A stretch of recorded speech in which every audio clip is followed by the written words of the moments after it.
expert speaker. I now request Dr. Sundaram Pandya sir to kindly come forward and present a bouquet to Mahipal Chudasama sir as a token of our appreciation.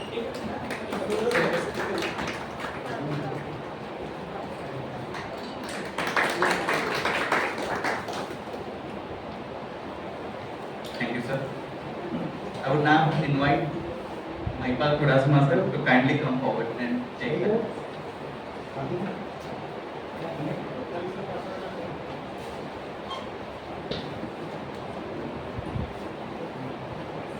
Good afternoon, everyone. Okay, so very few faces are known to me. I believe majority are faculty members in the South Gujarat domain. Am I correct? Yes. Okay. So I am very glad to be with you because of the invitation from Dr. Sundaram Pandya. Before I start, I would like to start something.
So by the time the things are getting ready, I would like to give a brief introduction what I would like to talk with you today. First, we will be discussing about the thyristor controlled series capacitor TCSC, its function, basic circuit diagram, and how it can be applied for the power system application.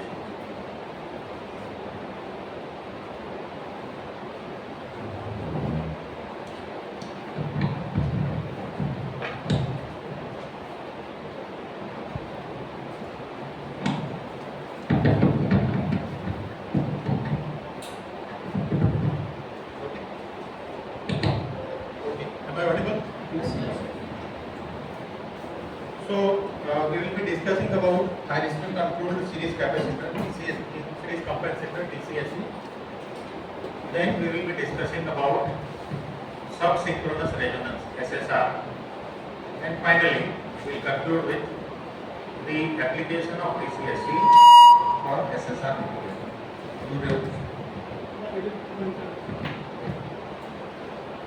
So, application of TCSC for SSR application. So, this is the overall outline of today's presentation. This is only the first part regarding the TCSC.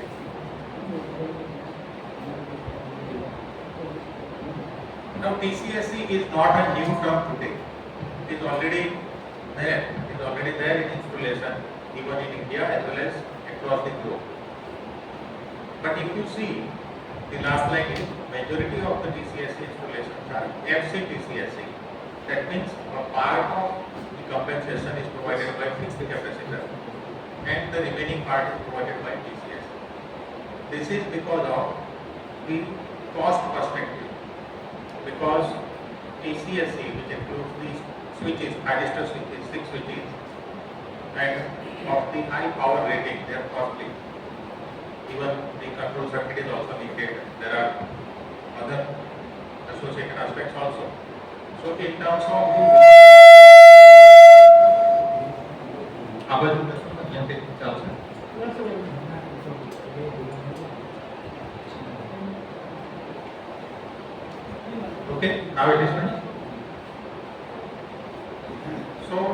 in terms of the economic aspects, it is advisable to have MC-TCSE combination. So, supposing if we have a transmission line and we have 30% series compensation of the line, the major part will be the fixed compensation and the remaining part will be the variable compensation with the help of TCSE. These are the some installations of TCSE across the globe. Now, if we talk about the TCSE, high-speed control series compensator, the single line diagram of one phase will be something like this. There will be a capacitor, fixed capacitor, and in parallel with that, there will be an inductor or reactor having anti-parallel high resistance. Now, even as per the latest technology, GCSE have also come into picture. GCSE are also there, and there are installations of GPO controlled series compensator. But the power rating of high resistance as of now are higher than the GPO. So in case of high power application, it's preferred even today also it is preferred, and there are installations which are incorporating high speed control series compensator. Now, there is one only simple question that we would like to discuss or would like to spend some time. That whenever we talk about the switch, any switch, maybe mechanical switch or static switch, electronic switch, and if we connect it in some electrical connections or electrical diagrams, generally it is seen that switches are connected in series with the inductor and in parallel with the capacitor. Because our ultimate aim is to vary the capacitance. We would like to change the capacitance. But the switch is placed something like this. So can any one of you elaborate why it is so? Why switches are not connected in series with capacitor and in parallel with inductor? It creates problems on its steady state, that is in transient state, in DC offset is created. Okay. Partially correct. Anyone else?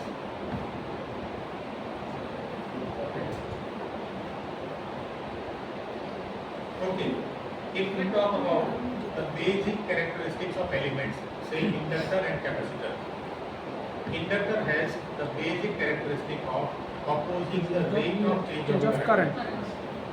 Inductor always opposes the rate of change of current. V is equal to L di by dt. So even if the voltage across inductor changes suddenly, it does not allow the current to change suddenly. If we give step input, say for example, switch was open, suddenly we give DC voltage, that means the step signal. So current will not rise suddenly, it will rise exponentially because it is the inherent characteristic of inductor that it does not allow this sudden change in current.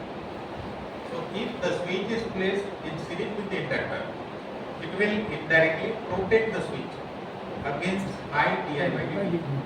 Because whenever switch is closed, when switch was open, there was no current. When switch is closed, suddenly there will be flow of current. So against that di by dt rate of change of current, the inductor will provide a kind of protection.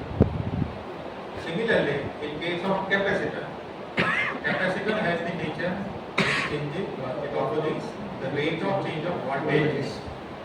So it does not allow the sudden change in voltage. So if the switch is placed in parallel with the capacitor, the switch will have some kind of protection that it will not have high rate of change of voltage. Okay. Now, if we talk in the reverse manner, say for example, when there was switch was open and suddenly the switch is closed, there was some voltage across the capacitor. So voltage across inductor initially was 0. When the switch is closed, suddenly there will be some voltage. So if switch is protected, then inductor will have to face dV by dt. Yes. Isn't it? Yes. Similarly, when switch is placed in parallel with the capacitor, when switch is closed or switch is open, the capacitor will have to face di by dt. So will it be problematic or not? Yes. Yes. It may damage the insulations of inductor. It will not be a problem because it has the inherent characteristic. It has the inherent characteristic. supposing if we go into the depth detail, capacitor has two plates and insulating medium in between.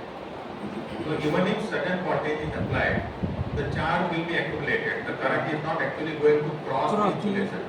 It is going to be accumulated on the plates. So it will not allow the current to flow suddenly. Voltage to rise suddenly. Rise exponentially only. So it has inherent nature, inherent characteristic that even if it is subjected to high dB by dt, will bear it. Similarly, inductor also will bear the, will absorb the effect of dI by dt. Or in a way we can say it is a protecting layer. ગુજરાતીમાં આપણે જો એને compare કરવું હોય ને તો આપણે હંમેશા એવા માણસોને આપણે પાછળ રાખવા જોઈએ કે જે લેગિંગ હોય. ઇન્ડક્ટરની કેરેક્ટરિસ્ટિક કેવી છે? એટલે લેગિંગ પાવર ફેક્ટર. કેપેસિટરની કેરેક્ટરિસ્ટિક કેવી છે? Leading power factor. આગળ ચાલે. એટલે સમાજમાં અથવા તો આપણી આસપાસ પણ અમુક આવા માણસો હોય કે જે લેગિંગ ચાલે, ઓલવેઝ લેગિંગ. તો એને સાથે લઈને ના ચલાય, એને પાછળ ચાલવા દેવાનું. આપણે આપણી રીતે ચલાય. એટલે સ્વિચ જે છે ઇન્ડક્ટરને પાછળ લઈને ચાલશે, જ્યારે કેપેસિટરને સાથે લઈને ચાલશે, પેરેલલી ચાલશે. તો આ રીતે આપણે યાદ રાખી શકીએ કે it is always like this. Okay, now I would like to use the board. વાંધો નહીં આવે તો થોડું નજીક આવું. અચ્છા, અહીંયા પણ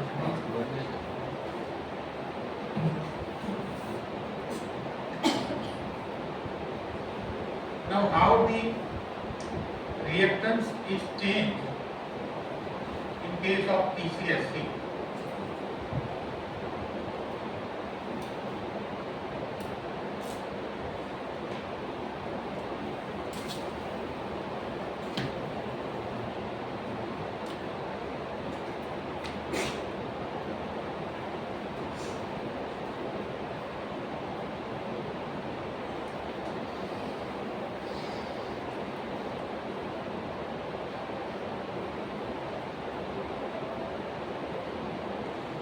These are all fundamental aspects. We will not discuss in detail.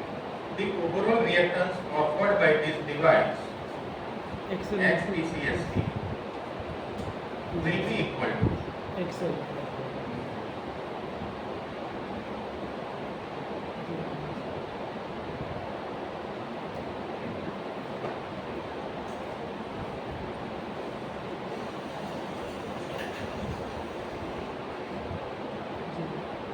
plus. okay, because the capacitive reactance is always negative, inductive reactance is always positive. So the parallel combination will be the overall net reactance offered by this device to the system. This device is connected in series. Naturally, the name indicates it is series compensator. So it is placed in series with the transmission line wire. So from one end to other end, there is line current. Current is passing through that, and this overall combination is in series. So net reactance offered to the line current by this device will be this. Now we have taken out J and J square.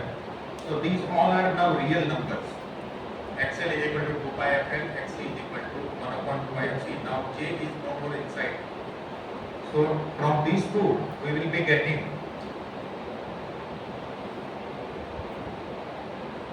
the remaining part, which is the real number. Now if total sign, so this term will be minus J. That means the reactance offered by this device will be capacitive reactance if XL is larger than XC.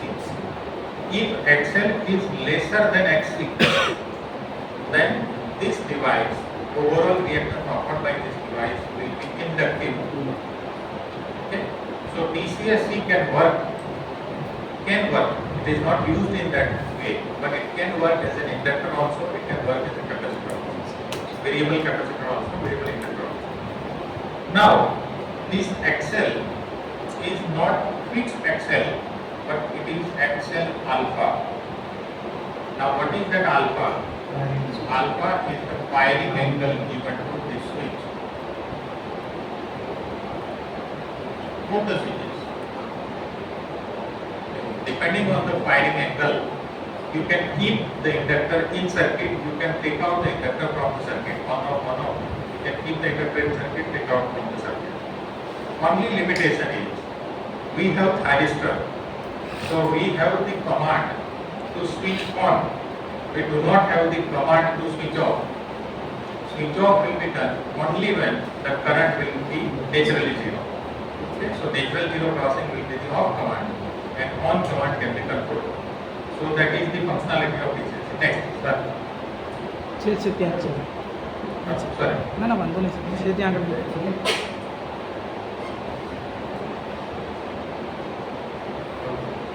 Now these are the waveforms, steady state waveforms of steady state waveforms of TCSE. Now how it operates? So the first one is the line current, which is assumed sinusoidal. We can assume ideal line current, ideal sinusoidal line current. This is the capacitor voltage, which is interpreted as V. Capacitor voltage, voltage across capacitor or voltage across the TCS. And these pulses, negative pulse and positive pulse, these pulses are the current passing through the inductor branch. Now if we start from the first one, when we give the command at an angle of alpha, at a delay of alpha, now remember that when line current is positive, the firing pulse will be given to the negative direction. Means this I will be in negative direction. So switch will be turned on in the negative direction. Why it is so?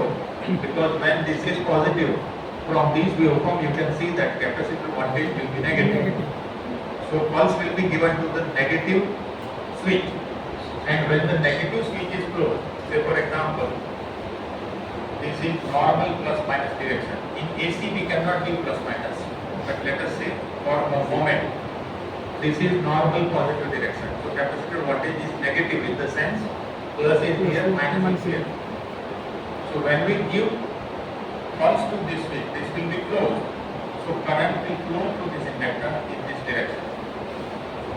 Okay? So capacitor voltage will start decreasing when the switch is closed. This current will start increasing in the negative direction.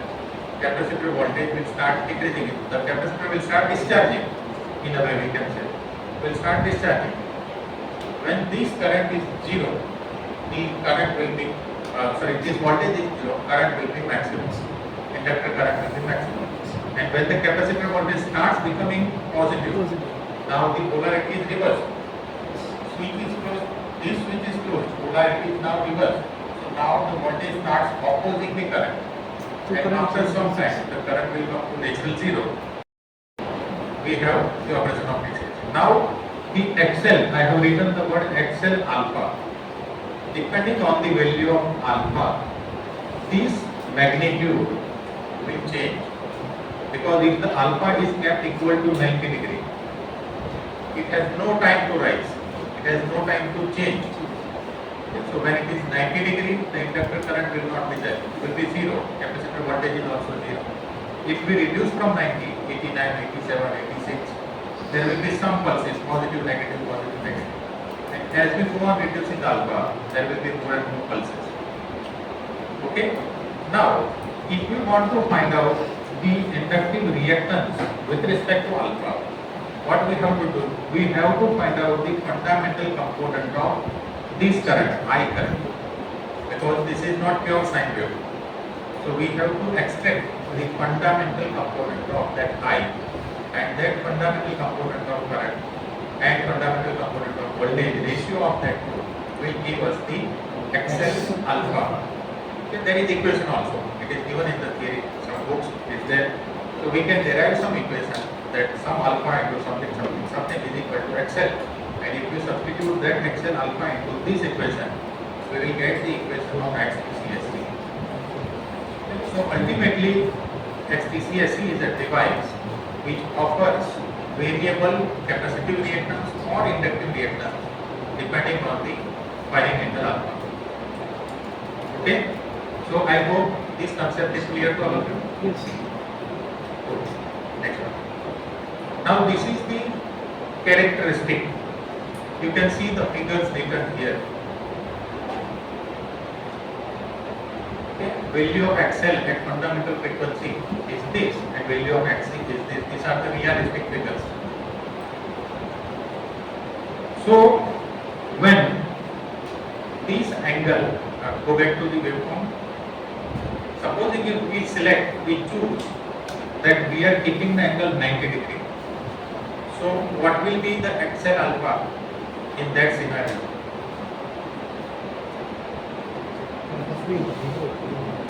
Current is zero. Zero. So what will be XL? Net reactance offered by the inductor.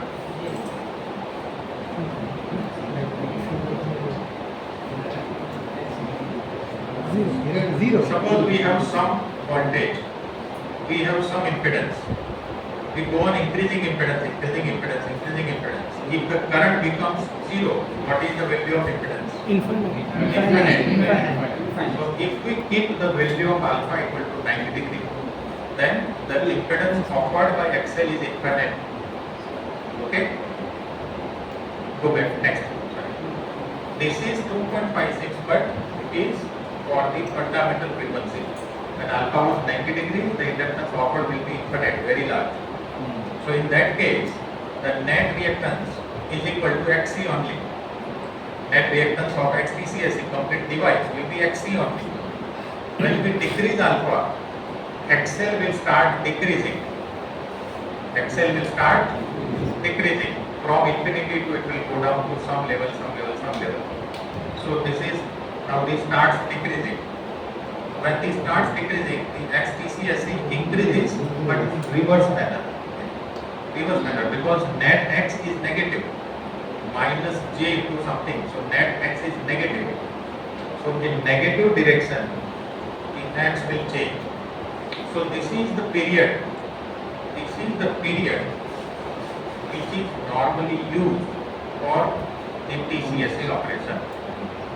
Okay, you change the alpha and the reactance will change in negative direction. So that period is used, that portion is used of the characteristic. Now you can see one spike also in between. Now why there is spike? Because XL was infinite initially, it starts decreasing. There will be some time when it will come closer to 15. 15, yes. Infinite માંથી decrease થતો 15 આવશે. 15 ની નજીક આવશે. Yes. 15 ની નજીક આવે તો શું થાય? Resonance. એટલે 0 થી That જશે. will is zero. So net reactance will be infinite. Infinite. એટલે આ જે આ પલ્સ દેખાય છે negative infinity to positive infinity of pulse કરશે જે રેસ્ટ્રિક્ટેડ ઝોન છે restricted zone of operation of TCSC કારણ કે TCSC ને ક્યારેય આવી રીતે વાપરી ન શકાય. TCSC is a series device. If you place infinite impedance in series with the line will have problem. Power flow will stop. Or there will be very high voltage across the TCSC. So we cannot use TCSC in that region. So this is blind region. We can say approximately from this to this will be blind region. TCSC is never used in that region because the reactance offered will be very large. And the remaining part is inductive region. You can see that the remaining part is inductive region. TCSC generally is not used in the inductive region also because it is not meant for that purpose. We have to come. So generally TCSC is operated with some angle alpha according to the design of TCSC so that it operates in the Capacity. only. Now there might be a question that why to keep XL less than XC? Initially keep X more than XC. What is the problem? If we keep XL more than XC, there will never be the region of there will never be the region of compensation or the margin of compensation will be less.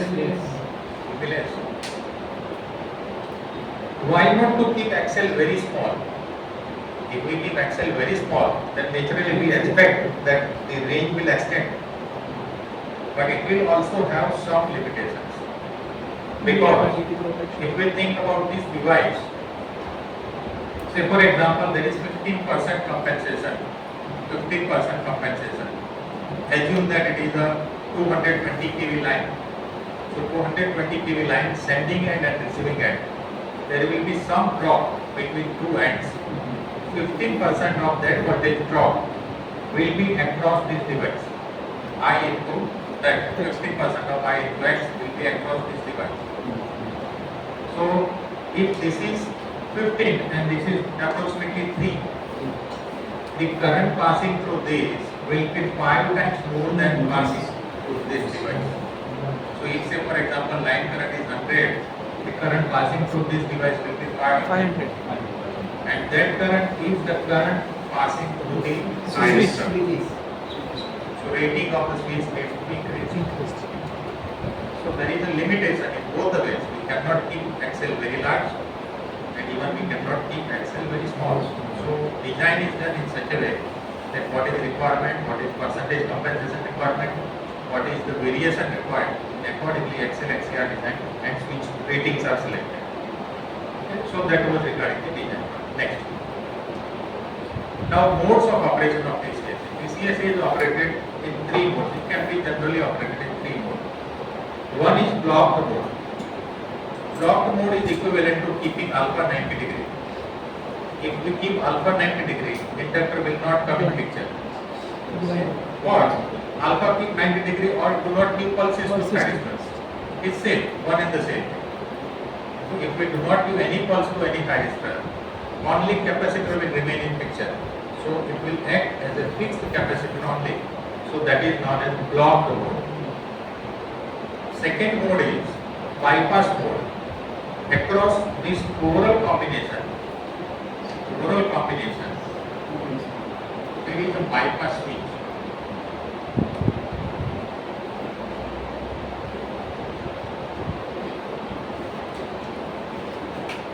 So if we do not want to use TCSA at all, not even as a fixed capacitor, we can simply close that switch, or we have a breaker, we can close that breaker and transmission line will be free of TCSA. So that is known as bypass mode. And third mode is Vernier mode. Vernier means gradual variation in the value of X by changing alpha, and that is generally used. And generally it is Vernier capacitive. It has 2 possibilities, Vernier capacitive and Vernier inductive. But Vernier inductive is not generally preferred. The only reason is there is a blind spot, because transmission line cannot be stopped.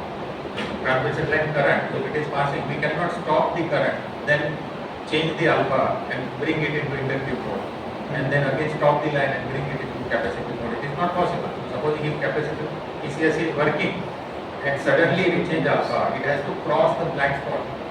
So that is not allowed, and that's why the TCSA is not used in the Vernier inductive mode. Next. These are some equations. Just a brief thing. dV by dt is equal to this, di by dt is equal to this. Simple equations. L di by dt is equal to V. But it is not V, simply V. It is Q into V. Where Q is the switch status. If Q is equal to 1, this will be equal to V. Q will be by XL into V. Otherwise it will be 0. So that is discrete equation. And the second equation is regarding the C dV by dt is equal to I. Line current minus the inductor branch current is equal to L di by dt. And if we multiply with omega B, the equation will be something like that. Next. These are the waveforms of TCSA. We have already seen the waveforms of TCSA. Go back. તમે આને પ્રોત્સાહનથી જોઈ લેજો. આમાં notice એ કરવાનું છે કે આ જે પોર્શન છે એને જે અને આ પોર્શન છે એ જુદા જુદા છે. જ્યારે ગો બેક, હા આમાં same. Means now the conditions are settled. It is steady state condition. So in steady state condition the waveform will be like this. Whereas in the dynamic condition, suddenly there was some alpha. Suddenly we have changed alpha, and with that change in alpha, the waveforms will be changing.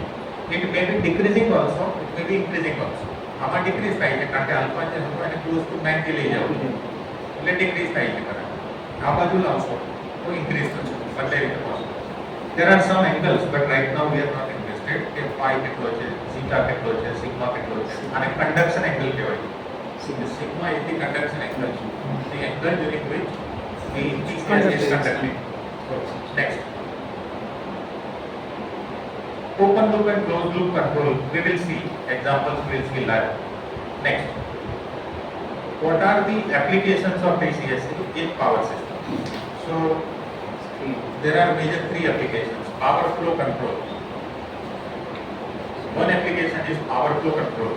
How we can control power flow? Very simple. Change the date and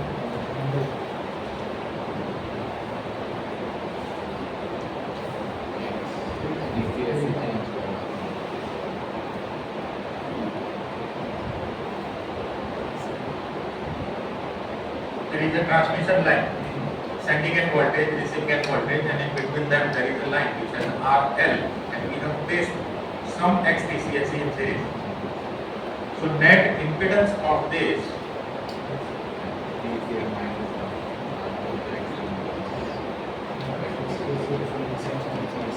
Z is now variable. Z now becomes variable, and power through this device will be approximately B1.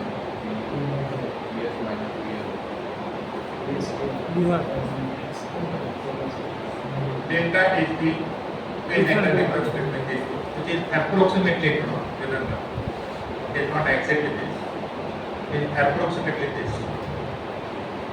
So by changing XTCSA, we can control the power in the transmission line. And as the variation in X is smooth, gradual, we can also have the gradual control of the power flow through the line. Then power swing damping. Swing damping can also be achieved. Now what is power swing? Whenever there is transient in the network, during that transient, there are surges, there are transients in the current waveforms, in the power waveforms, etc. So when the current tends to increase, we can increase X. When the current tends to decrease, we can decrease X.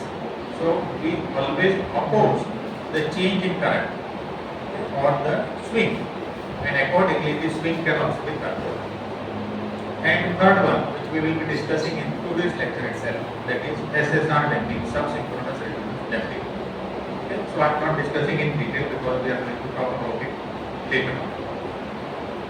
Okay, next. So this was the basic part regarding the TCSA operation, TCSA net reactance, and the control for various applications. So any kind of questions, queries or suggestions at this point?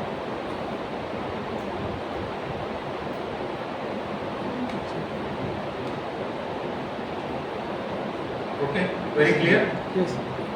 Okay, so whenever there are no questions, it has always two meanings. One meaning is everything is clear. Second meaning is nothing is clear. Nothing. એટલે મારે શું તમારે L. Okay, sure? Yes. સારું. તમે ગુજરાતી કેટલા છો? બધા ગુજરાતી બધાને આવડે છે. સારું, તો વચ્ચે વચ્ચે હું થોડું ગુજરાતી બોલી લઈશ. કારણ કે આમાં કેવું છે, આપણે કંઈ પણ સમજાવતા હોય ને તો જે અંદરથી સંતોષ થાય, ગુજરાતીમાં સમજાવ્યા પછી જે સંતોષ થાય ને, ઇંગ્લિશમાં ગમે તેટલું બોલીએ સંતોષ ના થાય કે આપણે સમજાવ્યું કે નહીં સમજાવ્યું. આપણે એમ કહીએ કે છાશ પીધી, હવે છાશ પીધી એમ કેવું છે આપણે? છાશ પીધી એમ કહીએ તો ગુજરાતીમાં જે ફિલિંગ આવે ઇંગ્લિશમાં ના આવે. I drank પછી બટર મિલ્ક, પેલા એમાં બટર મિલ્ક ભૂલી ગયા હોય, શબ્દ બોલવા રહીએ આઈ drink,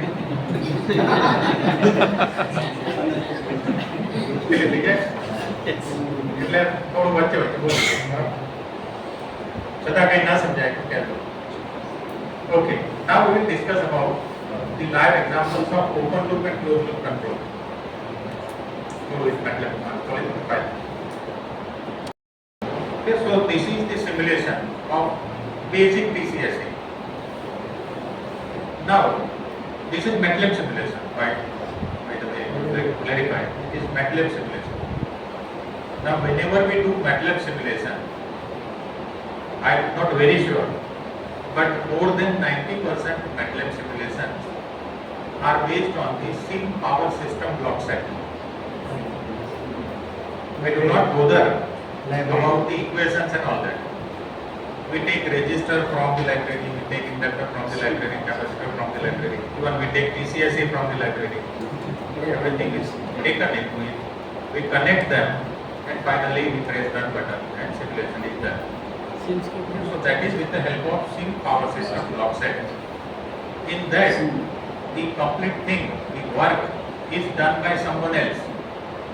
Because when you drag and drop the TCSE, it has some work, but in the background, when you drag and drop TCSE, some equations are calculated. And when we press run button, that equations are solved and we get the response, time domain response. But here, the simulation is slightly different. It is not from the power system blocks, it is from the Simulink root library itself. It has multiplier, integrator, gain, okay, then constants, then some pulses, clocks, okay, etc. etc. So these kind of blocks are used, and that way it is simulated. So when that way it is simulated, we have definitely to go to the equation level, and that's why we have written the equations. There were two equations. Differential. तो एक बताइए सबको मात्रा एक number है dv by dt है तो differential equation. हाँ PPT by dv by dt है PPT तो differential equation. जी हाँ these are the equations. Okay, so these equations are simulated in that file. Okay. Now the question might be in the mind that only two equations simulated and this much large simulation. કારણ એટલું simple તો દેખાતું નથી બે equation simulate કર્યા હોય. એ એટલું complicated એટલા માટે થાય છે કારણ કે we have to simulate this Q also. Switching status. So we have to make Q 1 and 0 according to alpha, and alpha is a variable term. So the keep value of alpha anything will appropriately calculate value of Q at appropriate instant of time, and it will give the pulse to the thyristor. So that way it is simulated, and that's why the simulation seems big. Next. So that two equations are simulated here and here. D by dt equations are simulated in the two integrators. Output of integrator can be assumed as x, and input of that integrator will be naturally dx by dt. So here, this is current integrator and this is capacitor voltage integrator. So output of this integrator is I, this is di by dt, this is Vc and this is dVc by dt. Now you can compare these two equations with the previous one, that di by dt is equal to omega b by xl into q into v. So this is 1 by l, or omega b by xl also we can make. So that here comes the pulse which is q. Here comes the pulse which is q, or the function, switching function, and here is the voltage. So q into v minus r by l is to incorporate the value of resistance from inductor itself. If r is not there, the second branch will not be needed. So that is first equation. And dVc by dt equal to omega b by x into IL, line current minus inductor current. Okay, so that way the equation is written. Okay. Now this complete logic is only for switching functions. So here is the alpha. Inside this alpha, I have kept a logic to change the value of alpha. At t equal to 0, alpha will be almost 89 degree. Then after some time it is changed. After some time it is reduced. Then again reduced in the Vernier capacity mode itself. Degree to radian conversion. This is omega b into time. That is omega bt. Omega bt minus this firing angle. Omega bt minus alpha will go here. sine of omega bt minus alpha will be a sinusoidal waveform which is shifted by an angle of alpha. Alpha is the firing angle. Now here is the relay. આને તમે double click કરીને બતાવી શકો. Relay has two settings. Relay ની characteristic કેવી હોય? If the value of current or value of input signal is more than something, relay will operate. If it is less than that thing, relay will again drop or it will be off. તો double click કરો તો આમાં એનો switch on અને switch off point આપેલો છે. Switch on અને switch off point શું છે? Epsilon EPS. Now what is EPS in MATLAB? Epsilons, that is EPS એટલે શું છે? EPS is the smallest positive number as per the MATLAB precision. Okay? કારણ કે 64 બીટ નું પ્રોસેસર હોય તો 64 બીટ પ્રોસેસર હોય તો એમાં નાનામાં નાનો નંબર કયો સ્ટોર થાય? 0.0000063 0 and last one. જો બધું 0 પર ના હોય તો it is 0. લાસ્ટ 1 આવે તો એ જે છે EPS છે. Okay, that means it is 0 plus. Mathematician ની ભાષામાં આપણે વાત કરીએ તો એ 0 plus. 0 થી જસ્ટ ઉપર જાઓ એટલે 0 plus બને. તો this is 0 plus and this is 0 plus. એટલે 0 plus થી જેવો કરંટ સિગ્નલ મોટું થશે એટલે આ આઉટપુટ 1 મળશે. અને 0 plus થી જેવું નીચે જશે એટલે 0 થશે. તો પણ તમે જે એને સાઇન વેવ આપો છો એમાંથી પોઝિટિવ પલ્સ ને એ સ્ક્વેર વેવમાં કન્વર્ટ કરી દેશે અને નેગેટિવ પલ્સ ને બ્લોક કરી દેશે 0 0 0. સો ધેન એટલે આ સાઇન વેવ જે છે જે આલ્ફા જેટલું શિફ્ટેડ હતો એને આની સાથે એપ્લાય કરશો એટલે અહીંયા જે મળશે એ સ્ક્વેર વેવ મળશે કે જેમાં only positive pulses are 1 1 1 1. Okay, અહીંયા નોટ આપેલું છે. નોટ એટલે જ્યારે આ ઓન છે ત્યારે આ ઓફ અને આ ઓફ છે ત્યારે આ રિવર્સ છે એટલે પોઝિટિવ સાયકલ અને નેગેટિવ સાયકલ. ઓકે, હવે આની અંદર તમે જો જાઓ આ સાયકલ નું જે લોજિક છે તો આ જે પલ્સ જનરેટ કરવાનો લોજિક છે એ આમાં ફાયરિંગ પલ્સ અહીંથી આવે છે જે આપણે આગળ ડિસ્ક્રાઇબ કર્યું ફાયરિંગ પલ્સ. આ જે છે વોલ્ટેજ છે એટલે જે કેપેસિટરની એક્રોસનો વોલ્ટેજ છે એ આ જે છે લાઈનનો કરંટ. આ રિલે જે છે એ પેલાના જેવું સેટિંગ છે પણ અહીંયા વેલ્યુમાં ફરક છે. અહીંયા વેલ્યુ EPS છે એટલે જો કેપેસિટર વોલ્ટેજ પોઝિટિવ હશે અને પલ્સ મળતું હશે તો અહીંયા 1 આવશે. બરાબર, એટલે કે પલ્સ તમને ત્યારે મળશે કે જ્યારે કેપેસિટર વોલ્ટેજ પોઝિટિવ છે અને પલ્સ એપ્લાઈડ છે. એક્ચ્યુઅલી સાઇન એની રિવર્સ કરેલી છે. આપણે આગળના વેવફોર્મમાં જોયું કે જ્યારે કેપેસિટર વોલ્ટેજ નેગેટિવ છે ત્યારે પલ્સ નેગેટિવ ને આપવાનું, પોઝિટિવ છે ત્યારે પોઝિટિવ ને આપવાનું. એ સાઇન ચેન્જ કરીને ઇફેક્ટ કરેલું છે. તો બંને જ્યારે 1 હશે ત્યારે અહીંયા 1 મળશે. હવે માનો કે અહીંયા એકવાર 1 મળી ગયું પછી આ બંધ થઈ જાય તો પણ એને બંધ કરવાનું નથી. એ બંધ ક્યારે થાય કે જ્યારે ઇન્ડક્ટર કરંટ 0 થાય છે. એટલે સોરી આ લાઈન કરંટ નથી, આ કરંટ એટલે ઇન્ડક્ટર કરંટ છે. એટલે પછીના લોજિકમાં એવું છે કે આ કરંટ જ્યારે 0 થાય ત્યારે પલ્સ 0 થશે. તો એના માટે અહીંયા એક તો આ સેચ્યુરેશન આપેલું છે. સેચ્યુરેશન એટલા માટે કે આ 1 હોય અને અહીંથી પણ 1 મળે તો અહીંયા 2 થઈ જાય. 2 પણ કે સેચ્યુરેટ થઈને 1 જ આવશે. તો always output will be 1 only. તો એ લોજિક એની અંદર સેટ કરેલું. હવે આ 1 એક વખત 1 થઈ જાય અહીંથી કંઈ પણ આવતું હોય, અહીંથી કંઈ પણ આવતું હોય, આ 1 થઈ જાય એટલે 1 જ રહેવું. એનું કામ કોણ કરશે? એટલે આ મોમેન્ટ અથવા તો આ ટાઈમ ઇન્સ્ટન્ટ એકવાર એ 1 બની જાય એટલે મેમરીમાં સ્ટોર થઈ જશે. પછી આગળથી આવતું સિગ્નલ ભલે 0 થઈ જાય મેમરીમાંથી 1 મળે છે એટલે 1 1 1 કન્ટિન્યુ ચાલુ જ રહેશે. હવે જે 1 ને 0 કરવું હોય તો ત્યારે જ 0 થશે કે જ્યારે અહીંથી 0 સિગ્નલ આવે. મેમરી 0 તો નહીં થાય પણ અહીંથી 0 સિગ્નલ આવશે. ત્યાંથી 0 સિગ્નલ ત્યારે જ આવશે કે જ્યારે આ કરંટ પોઝિટિવ થી ડ્રોપ થઈને 0 પર પહોંચશે. હવે આને તમે આ સાઇન જે છે ને એને ડબલ ક્લિક કરો. સોરી બંને આ તો સાઇન બ્લોક છે ને. સોરી આને ડબલ ક્લિક કરો.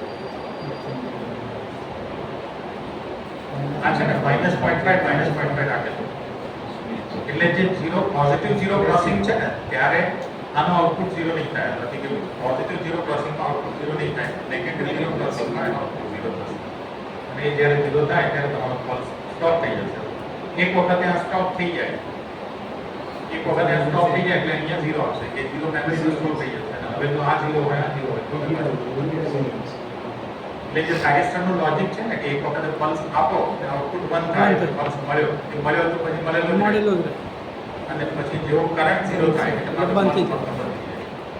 એ લોજિક આની અંદર છે બરાબર with help of numbers number game બરાબર આમાં ક્યાંય કોઈ ઇન્ડક્ટર નથી ક્યાંય કોઈ સ્વિચ નથી ફિઝિકલ પણ જસ્ટ નંબર ગેમ છે લોજિક છે કે તમે અહીંથી પલ્સ આપો એ પલ્સ મળતું હોય ત્યારે બંધ થાય પછી જ્યારે પલ્સ મળતું બંધ થાય ત્યારે 0 થઈ જાય અને આનો જે આઉટપુટ છે ઉપર ટોપમાં જો ટોપ Basic.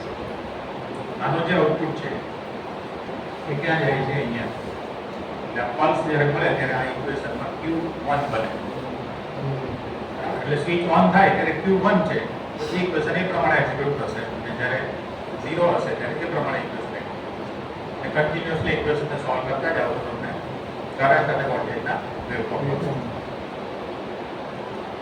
બરાબર તો આ એક બેઝિક ડાયાગ્રામ છે આને રન કરી દો સિમ્યુલેશન અને આ વેવફોર્મ બતાવો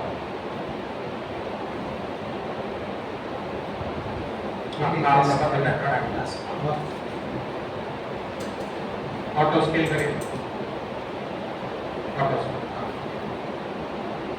ओके अल्फा કંઈક થતો ઇતિહાસ સ્ટાર્ટ થયું અલ્ફાને ચેન્જ કર્યો અલ્ફાને ફરીથી ચેન્જ કર્યો અલ્ફા વોઝ ઓલમોસ્ટ 90 ડિગ્રી અહીંયા ઓલમોસ્ટ ક્લોઝ ટુ 90 ડિગ્રી ત્યાર પછી અલ્ફા થોડો રિડ્યુસ કર્યો ફરી અલ્ફા રિડ્યુસ કર્યો અલ્ફા જેમ જેમ રિડ્યુસ કરશે એમ શું થશે x મોટો થશે x મોટો થાય એટલે ix મોટો થશે એટલે વોલ્ટેજ જે છે એક્સપાન્ડ થશે આનો જે આ પાર્ટ છે આ ટ્રાન્ઝિયન્ટ પાર્ટ આટલો આ બે ત્રણ સાયકલ આને ઝૂમ કરો ટ્રાન્ઝિયન્ટ વાળા જે બે ત્રણ સાયકલ છે ને બે ત્રણ એટલા બધા નહીં એમાં ખબર નહીં પડે બે ત્રણ સાયકલ જ ફરી ઓટો કરી દો અને બે ત્રણ સાયકલ જ ઝૂમ કરો 1.5 સેકન્ડ 1.5 સેકન્ડ પેલું મોટું એકદમ ચાલુ થાય છે ને વેવફોર્મ ત્યાં વચ્ચે નંબરમાં બીજા નંબર વાળામાં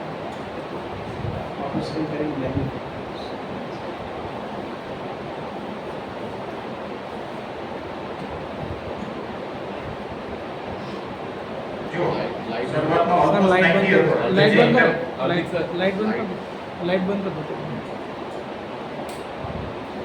શરૂઆતમાં 90 ના ક્લોઝ હતો તમારો કરંટ એટલે ઇન્ડક્ટરના જે પલ્સીસ છે બિલકુલ નહોતા હતો એકદમ માઇન્યુટ હતા એટલે શું થાય છે પલ્સીસ શરૂ થાય આ જે પલ્સ છે અને આ પલ્સ છે એના કન્ડક્શન એંગલમાં ડિફરન્સ દેખાય છે તો આ ટ્રાન્ઝિયન્ટ પીરિયડ છે એટલે તમને બે વેવફોર્મ બતાવ્યા steady state waveform and transient waveform steady સ્ટેટમાં પોઝિટિવ અને નેગેટિવ બંને સાયકલ ઇક્વલ થઈ જશે કન્ડક્શન એંગલ ઇક્વલ થઈ જશે જ્યારે ટ્રાન્ઝિયન્ટ ડ્યુરેશન હશે ત્યારે અલગ અલગ હશે એવી જ રીતે જે બીજો પાર્ટ છે એને ઝૂમ કરીએ તો વધારે ક્લિયર દેખાશે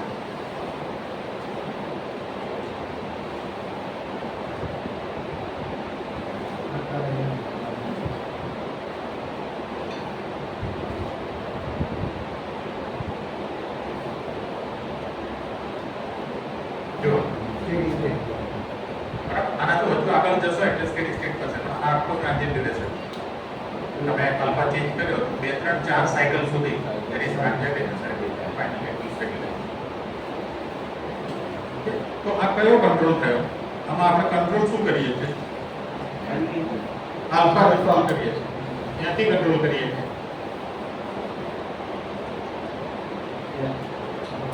અહીંથી કંટ્રોલ કરીએ there is logic આ સ્ટેપ ના બધા લોજિક છે આલ્ફા આટલું 0 સેકન્ડ આટલું થાય 1.5 સેકન્ડ 2 સેકન્ડ આટલું થાય બધી વેલ્યુ આપેલી છે વેલ્યુ 1 વેલ્યુ 2 વેલ્યુ 3 આ લોજિક એવું છે કે પહેલા વેલ્યુ 1 બાર જશે પછી વેલ્યુ 2 બાર જશે વેલ્યુ 3 બાર જશે અલગ અલગ we are changing alpha and we see the effect ત્રણ કન્ડિશનમાં છે ત્રણ કન્ડિશન એટલે 0 સેકન્ડે એક આલ્ફા છે 1.5 સેકન્ડે ચેન્જ થાય 2 સેકન્ડે ફરી ચેન્જ એટલે ટાઈમ સ્ટેપ સિગ્નલ અને વેલ્યુઝ એના કોમ્બિનેશન છે so this is open loop control You just change the alpha and see the effect. Closed loop control માં શું આવે? You want to control certain parameters. Supposing the power flow control, you have to take power signal as feedback. Power signal ને feedback લો. Power આટલો જ જોઈએ છે, આટલો છે. તો જ્યાં સુધી ન થાય ત્યાં સુધી alpha change કરે. That is closed loop control. If you want to have swing damping, power swing damping, so then you take the angle, some angle reference or current reference, and then modulate alpha. So that will be closed loop. Okay, આ બંધ કરીએ. તો આપણો first topic અહીંયા આપણે પૂરો કરીએ છીએ. બ્રેક માટે કે ત્યારે આપણે 3:15 10 મિનિટ 3:15 તો શરૂઆતની બીજી મેથડ સ્ટાર્ટ બીજો કરીએ. સેશન 4:30 3:15 બ્રેક કરી 4:30 પછી 4:30 ટોપિક જ પતી ગયો કે તમને હવે એ આપણું પીપીટી છે ને એમાં જતો કરી દીધા નહીં.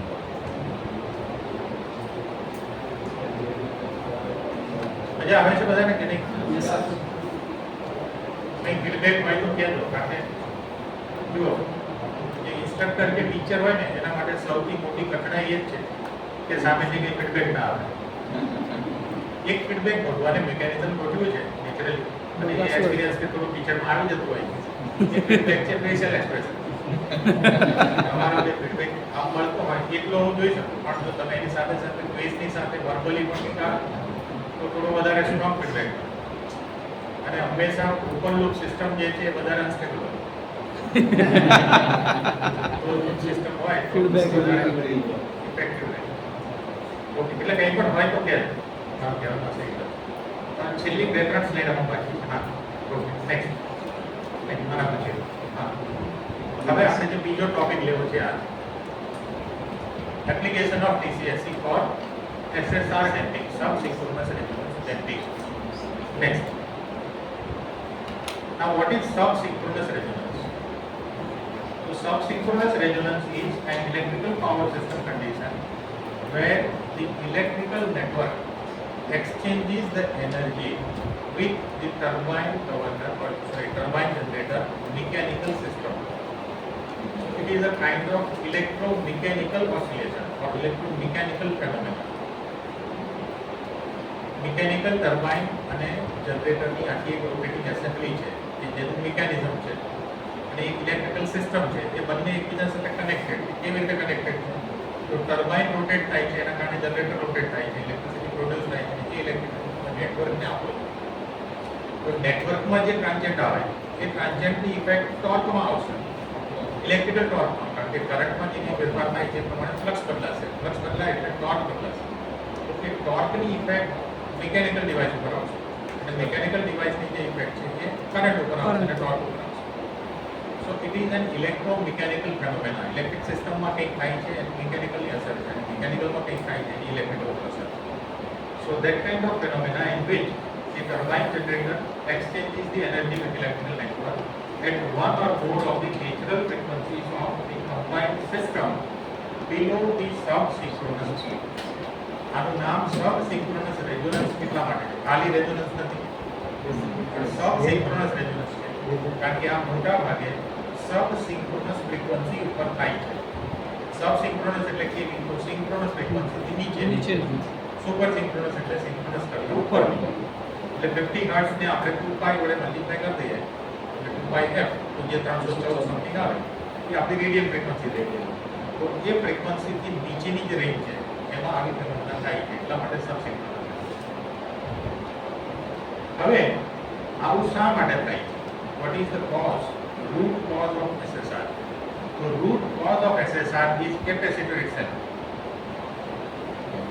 લાઈન એકલી જો RL હોય તો ડાઈ ડમરી છે, એમાં SSR ના ચાન્સીસ બહુ ઓછા છે. પણ જ્યારે એમાં કેપેસિટર આવે છે ત્યારે એક LC સર્કિટ બને છે, બરાબર? LC સર્કિટ હોય એમાં નેચરલ ફ્રીક્વન્સી ઓફ ઓસિલેશન હોય. ના વાંધો છે, ત્યાં બધું માઇકની તકલીફ છે. આ નીચે સુધી દેખાય છે બરાબર?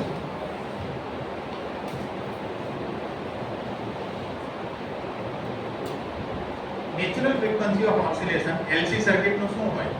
100 Hz છે. અંડર ગર્લ્સ બસ બરાબર? આ natural frequency of oscillation of LC circuit. આપણી પાસે એલસી સર્કિટ શું કામ આવી? કારણ કે ટ્રાન્સમિશન લાઇનમાં કેપેસિટર કેપેસિટર આવે છે ટ્રાન્સમિશન લાઇનમાં કેપેસિટર શું કામ આવ્યો? Shunt capacitor CSC. લાઈન ને આપણે લાઈન કંટ્રોલ કરવો છે. આપણે સ્વિંગ ને ડેમ્પ કરવા છે. બરાબર? આ બધી વસ્તુઓ કરવા માટે સિરીઝ કમ્પેન્સેશન મૂકીએ છે નહીં. સિરીઝ કમ્પેન્સેશન મૂકીએ છે એટલા માટે એલસી સર્કિટ બને છે. હવે અને આપણે ફરી લખવું હોય તો આમ પણ લખી શકાય.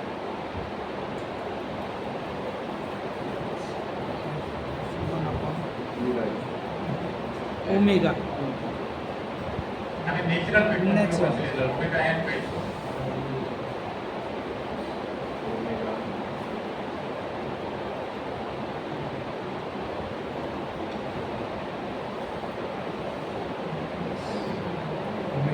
બેન્ડવિડ્થ બેન્ડવિડ્થ ઓમેગા બીએલ એટલે એક્સએલ એક્સેપ્ટ અને ઓમેગા 1 upon ઓમેગા બીસી એટલે એક્સએલ. SC. એને સ્ક્વેર રૂટ કરી દો. Square root XC by XL થાય. તો નેચરલ ફ્રીક્વન્સી ઓફ ઓસિલેશન એ આટલું હોય છે. આ ઓમેગા બી એટલે બીજું કંઈ નહીં, આપણી ઉપાય જે ફંડામેન્ટલ ફ્રીક્વન્સી છે જેને સિન્ક્રોનસ ફ્રીક્વન્સી કહીએ છીએ. હવે પ્રેક્ટિકલી વિચાર કરીએ તો એક્સી અને એક્સએલ વચ્ચે ટ્રાન્સમિશન લાઇનમાં કંઈક રિલેશન હોય છે. એક્સી ઇક્વલ ટુ એક્સએલ હોય, જેટલો ટ્રાન્સમિશન લાઇનનો રિએક્ટન્સ છે એટલો જ કેપેસિટર સિરીઝમાં મૂકી દઈએ એવું હોય છે. નથી હોતું. ઓકે, 50% જેટલું હોય છે, હોય કોઈ કેસમાં હોય, રિક્વાયરમેન્ટ હોય. 40% હોય, 30% હોય. બરાબર? એટલે XC value is 30% of XL. XC value is 40% of XL, 50% of XL. આ પ્રેક્ટિકલ, રિયાલિસ્ટિક, ઇવન 25%, 50, આ બધા સિનારીઓ પોસિબલ છે. તો આ રેશિયો જે છે એ કેવો થાય? ફોર એક્ઝામ્પલ આપણે લઈ લઈએ Less than 0.5 થાય. લેસ દેન લેસ દેન 1 ની સાથે હજુ વધારે ડિટેલ મળે. અચ્છા સ્ક્વેર રૂટ ઓફ 0.5 કેટલો થાય? 0.25 70%. હા, 70. 70%.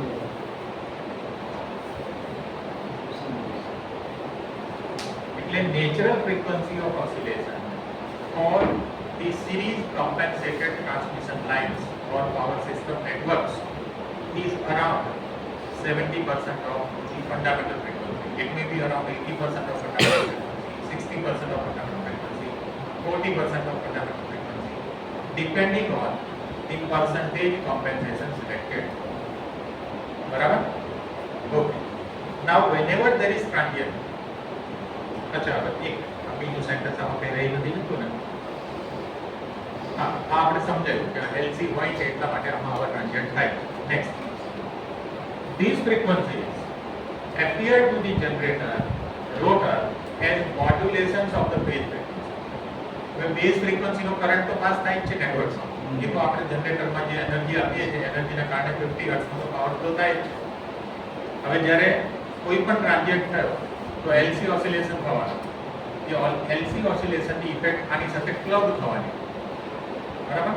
ક્લબ થવાની એટલે તમારી જે કમ્બાઇન્ડ આખું વેવફોર્મ છે એની ફ્રીક્વન્સી કેવી બનશે? Either omega P plus omega N or omega P minus omega N plus or minus. તો હવે આ 50 હર્ટ્ઝ છે, માઇનસ 0.7 ઓફ 50 હર્ટ્ઝ એટલે 30% ઓફ ફંડામેન્ટલ ફ્રીક્વન્સી આવે. ધારો કે 0.4 છે તો 60% ફ્રીક્વન્સી આવે.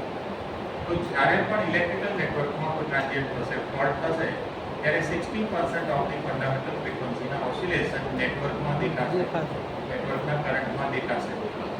અને એ ઓસિલેશનનું રિફ્લેક્શન ક્યાં આવશે? ટોર્કમાં. ઇલેક્ટ્રિકલ ટોર્ક, કારણ કે ultimately current is responsible four flux, flux is responsible four electrical torque. તો એ ટોર્કમાં એનું રિફ્લેક્શન આવશે. એટલે જ્યારે પણ ઓસિલેશન થયા, ઇલેક્ટ્રિકલ નેટવર્કમાં કંઈ પણ ગડબડી થઈ તો એનું રિફ્લેક્શન ક્યાં આવશે? એનાથી ઉલટું વાઇસ વર્સા, મિકેનિકલ નેટવર્કમાં પણ કંઈ ગડબડી થઈ તો આમાં આવશે. Okay, it is the subsequent. હવે આમાં સબ ને સુપર બે વર્ડ આવે, કારણ કે તમને પ્લસ ને માઇનસ બે બતાવ્યું. એટલે પ્લસના પણ ઓસિલેશન થઈ શકે અને માઇનસના પણ થઈ શકે. પણ પ્લસ વાળા વધારે જોખમી નથી. કેમ? હમણાં આપણે એક સ્લાઇડ પછી જ જોઈશું કે વધારે જોખમી કેમ નથી. So it is the subsynchronous frequency that may interact with, may શબ્દ છે, that may interact, જરૂરી નથી કે interact થશે, it may interact with one of the natural torsional modes of the turbine generator. Now there is a word named torsional mode. That torsional mode એટલે શું છે? There are seven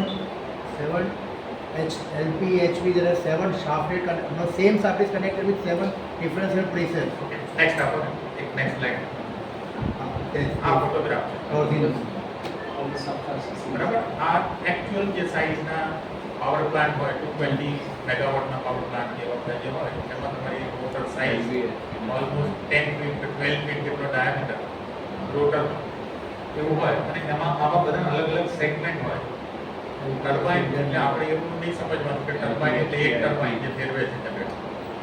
There are 3-4 different turbines. HP turbine, IP turbine, low pressure turbine છે, low pressure, intermediate pressure, intermediate માં પણ એક કે બે વધારે હોઈ શકે, high pressure turbine. 4-5 અલગ અલગ છે અને એ આખી એસેમ્બલી જે છે એ આ જનરેટરને ફેરવે છે અને એના કારણે પાવર પ્રોડ્યુસ થાય છે. બરાબર, હવે કદાચ તમારો તો મને આઈડિયા નથી પણ મેં જ્યારે આ પહેલા નવું શીખ્યો ત્યારે મને પહેલા તો એક નવાઈ એ લાગી કે આપણે તો એવું ભણીએ કે ભાઈ સ્ટીમ એક પ્રેશર વાળી સ્ટીમ છે એ સ્ટીમને તમે આમાં દાખલ કરો એટલે બ્લેડ ઉપરથી સ્ટીમ પાસ થાય એના કારણે આ ફરે. હવે આનો અર્થ તો એવો થાય કે સ્ટીમને બ્લેડમાંથી પાસ કરી પછી પાછી બહાર નીકળી કે સ્ટીમ પાછી બીજામાં જાય ત્રીજામાં જાય ફરે. તો એવી રીતે ખરેખર થાય ખરું એ આપણો વિષય નથી પણ એવું ખરેખર થાય છે. Is the principle of thermodynamics. સ્ટીમને તમે એકવાર એક્સટ્રેક્ટ કરી લો ફરી પાછી રીહીટ કરો તો એનું ટેમ્પરેચર પ્રેશર વધે એટલે ફરી પાછી એની જ સ્ટીમ તમે અંદર દાખલ કરી એનો પાવર ફરીથી યુઝ કરી શકો એ ખરેખર થાય છે. એટલે આવી આખી મિકેનિઝમ છે. હવે આને તમે મિકેનિકલ સેન્સમાં સમજો તો એવું સમજો કે આપણો જે ઇલેક્ટ્રિકલ ટોર્ક છે એ એક છેડે છે. હવે આ ટોર્કમાં જે ઓસિલેશન થાય એ ઓસિલેશન આ 1 2 3 4 5 જે બધા જોડકા છે એને આમાં ફેરવે તો એક સાથે આ બધાને થઈ જશે અસર ના એક કપલિંગ છે એનાથી આને થોડું જશે બીજા બીજાને કપલિંગથી થોડું થોડું ફોર્સ જશે. હશે. એટલે એમાં મિકેનિકલ જે કમ્પોનન્ટ્સ છે એ બધું ઇન્વોલ્વ થશે. દાખલા તરીકે તમારી પાસે એક સ્પ્રિંગ હોય અથવા 3-4 સ્પ્રિંગ છે અહીંથી આમાં ફેરવો તો એક સ્પ્રિંગ છે બીજી છે ત્રીજી ચોથી તો આની ઇફેક્ટ બધી સ્પ્રિંગ ઉપર એક સરખી નહીં આવે. એનો સ્ટીફનેસ કેટલી છે, એનો સ્પ્રિંગ કોન્સ્ટન્ટ કેટલો છે, વચ્ચેનું કપલિંગ છે કેટલું મજબૂત છે, આ બધા ફેક્ટર જે છે ડિસાઈડ કરશે કે કઈ સ્પ્રિંગ કઈ ફ્રીક્વન્સી ઓસિલેટ થાય. તો એવી જ રીતે આ બધા જે રોટર દેખાય છે એલપી આઈપી એચપી એ બધાનું જે ઓસિલેશનની ફ્રીક્વન્સી છે એ એના પેરામીટર ઉપર ડિપેન્ડ કરે. કયા પેરામીટર? એનો ઇનર્શિયા કેટલો છે, એનો શાફ્ટની સ્ટીફનેસ કેટલી છે, માસ કેટલો છે, આ બધી વસ્તુઓ અને એના આધારે એની જે નેચરલ ફ્રીક્વન્સી હોય ઓસિલેશનની એ ફ્રીક્વન્સીને કહેવામાં આવે torsional mode.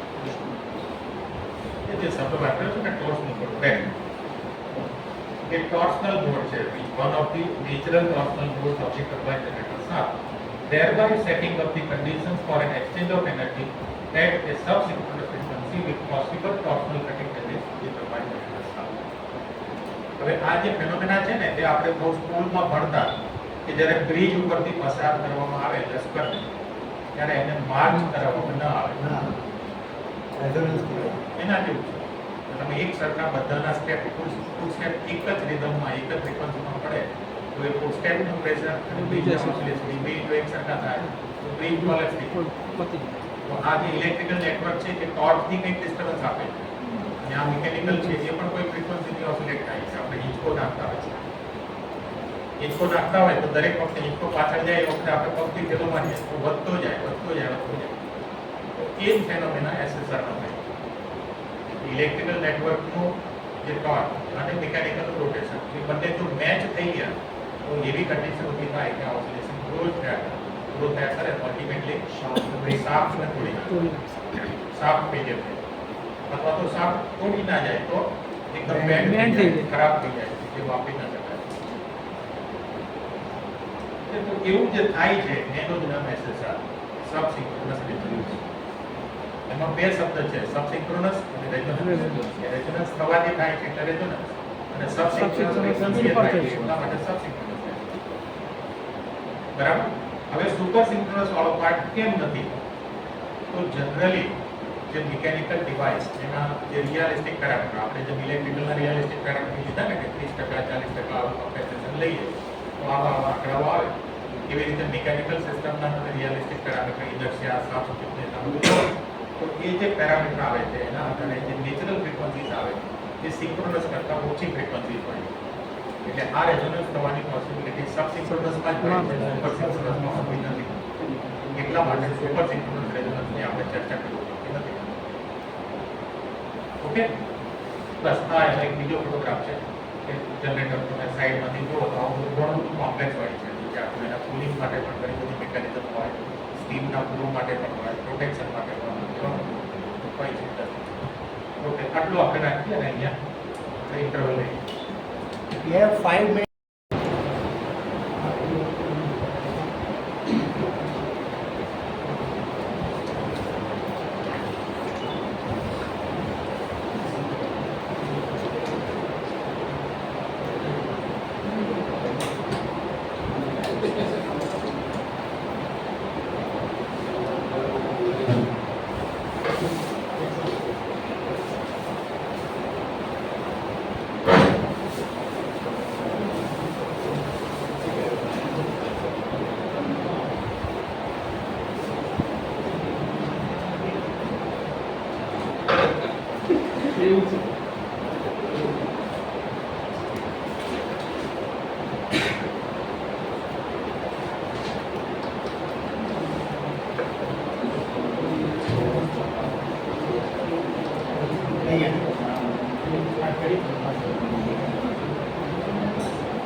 Okay, so welcome back.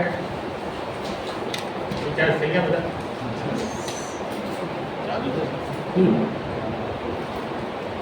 ઇન્ડસ્ટ્રીમાંથી કોણ છે? બરાબર સમજાય છે મને કહું છું. Is something new or you are already working with this? Okay. હવે જે આપણે વાત કરીશું એ application of TCSC for SSR testing. Now I would like to clarify that this is basically my PhD research work. એટલે જે slide છે એ પણ મેં થોડી મહેનત બહુ નથી કરી, કારણ કે PhD માં હતી એ સ્લાઇડમાંથી જરૂરી કમ્પોનન્ટ કાઢી લીધા છે. એટલે ઉપરના જે ટાઇટલ ને સબ ટાઇટલ ને એ બધું આવે એને થોડું ઇગ્નોર કરવું, કારણ કે વચ્ચે વચ્ચે કન્ટિન્યુટીમાં નહીં હોય. બરાબર, પણ it is part of my PhD thesis work. આ જે સ્લાઇડ છે બેઝિકલી આના વિશે આપણે વાત કરી ગયા કે વોટ ઇઝ SSR, એ શું હોય છે, કેવી રીતે થાય છે, ઓમેગા બી માઇનસ ઓમેગા n એટલે સબસિક્વન્સ ફ્રીક્વન્સી છે, અને આપણે ઇક્વેશન પણ ડેરાઇવ કર્યું omega B square root of xc by xl, અને એના કારણે આવી સિચ્યુએશન થાય છે. આ બધું આપણે એક્સપ્લેન કરી ગયા. સો નેક્સ્ટ થોડું quick overview. Torsional mode frequencies means torsional modes. In general, આપણે એવું પણ કહી શકીએ torsional modes અથવા તો torsional mode frequencies depend on the inertia of different masses, shaft thickness, mechanical damping, etc. The frequency of any torsional mode, if it is closer to the network mode frequency SSR, may occur. So frequency match થાય તો SSR થઈ શકે. Consequences of SSR may be shaft failure, very high transient torque, reduction in fatigue life of the shaft. These are all problems. એટલા માટે SSR ન થવા દેવું જોઈએ. કારણ કે આપણે કંઈ પણ કરીએ તો પહેલા એક પ્રશ્ન પૂછવો જોઈએ કે શું કામ SSR ને ડેમ શું કામ કરવાનું? થાય તો થવા દો. થવા દઈએ તો સિસ્ટમમાં મોટું ડેમેજ થાય, નુકસાન થાય, અને આવું થયેલું. બેઝિકલી SSR નો જે જર્ની સ્ટાર્ટ થયો એ સમથિંગ અરાઉન્ડ 1984 માં આવી એક સિચ્યુએશન ક્રિએટ થઈ. સાપ તૂટી ગયો એકા પ્લાન્ટમાં, મોબાઈલ પ્લાન્ટ કરીને છે એ તૂટી ગયો. પછી એનું ઇન્વેસ્ટિગેશન કર્યું. મિટિગેશન કરતા એ નક્કી થયું કે આ સિચ્યુએશનના કારણે સારું થયું અને ત્યાર પછી એના ઉપર ઘણું બધું રિસર્ચ થયું છે અત્યારે ઘણું બધું ચાલી રહ્યું છે SSR એનાલિસિસ કઈ રીતે કરવામાં આવે તો એની ટેકનિક છે these are the techniques eigenanalysis is one of the tool frequency scanning technique is also used and time domain simulations are also used. Whatever I will present before you is combination of first and third method eigenanalysis ના પણ થોડા result અને time domain simulation ના પણ result છે SSR mitigation techniques કઈ રીતે મિટિગેટ થતો હોય છે with the help of flex devices. અહીંયા આપણું ડિસ્કશન માત્ર એટલું છે કે SSR mitigation with the help of TCSC but in general TCSC હોય GCSC હોય STATCOM હોય SVC હોય આ બધી જે અલગ અલગ ફ્લેક્સિબલ AC ટ્રાન્સમિશન ડિવાઇસીસ છે આ બધી ફ્લેક્સ ડિવાઇસીસમાંથી કોઈનો પણ યુઝ કરીને SSR મિટિગેશન થાય છે એના ઘણા બધા પેપર છે NGH ડેમ્પર નારાયણજી હિંગોરાની એ પોતે એક રિસર્ચર છે એનું એક સ્પેસિફિક ડિઝાઇન કરેલું ડેમ્પર છે એ પણ એક પાવર ઇલેક્ટ્રોનિક કમ્પોનન્ટ છે resistor and combination of resistor and power electronic switches એનાથી પણ SSR ટેમ્પિંગ થાય છે સ્ટેટિક ફિલ્ટરથી પણ SSR ટેમ્પ થાય એક્સાઇટેશન કંટ્રોલથી પણ થાય એક્ટિવ ઇમ્બેલેન્સ અને પેસિવ ઇમ્બેલેન્સ સ્કીમથી પણ SSR મિટિગેશન થાય બહુ લિટરેચરમાં છે જોવા મળે આ જે છે એ સ્કીમેટિક ડાયાગ્રામ છે જેનું નામ છે IEEE ફર્સ્ટ બેન્ચમાર્ક મોડેલ જેવી રીતે power system analysis whenever we want to carry out some load flow analysis problems or we can say voltage stability analysis problem or something related to that we use some benchmark model say IEEE 9 bus system or 131 bus system etc. There are some benchmarks or some known standard formats or database. Similarly this database is the standard database used by IEEE for the study of SSR study related to SSR subsynchronous regulation because the values of parameters are selected in such a manner that SSR occurs in this system. Okay, and these are all parameters of the resistance, reactance, series capacitance, etc. Next. Now this is active phase imbalance scheme which is reported in the literature with the name of Kokaraju and some other authors. They have suggested that by creating imbalance in 3 phases, we can mitigate the SSR. Okay, so that was reported. Now what is their concept? The concept is something like this. We have a generator, transformer, then line, then system, resistance, reactance and impedance was. And in between them there is a series compensation. It may be TCSC or it may be FCTCSC. Now that FCTCFC can be placed in 2 different manners. One manner is you keep the variable compensation only in one phase. And the second option is you place the variable compensation in all 3 phases. Okay. CSC, that means controlled series compensation. So if it is placed in all 3 phases, that is one option. And if it is placed in only one phase, it is second option.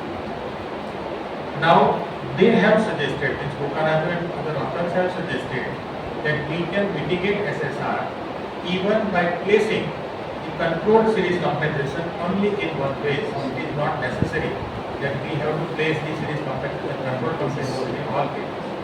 Now if we have to place the compensation only in one phase, naturally it will reduce size, it will reduce cost and it will reduce the complexity. So they have claimed that this is the benefit which we can achieve by implementing a single phase imbalance scheme. Now the bottom part indicates that controlled series compensation may be these or any other device also. But I have made the study with these 2 different devices, flex devices.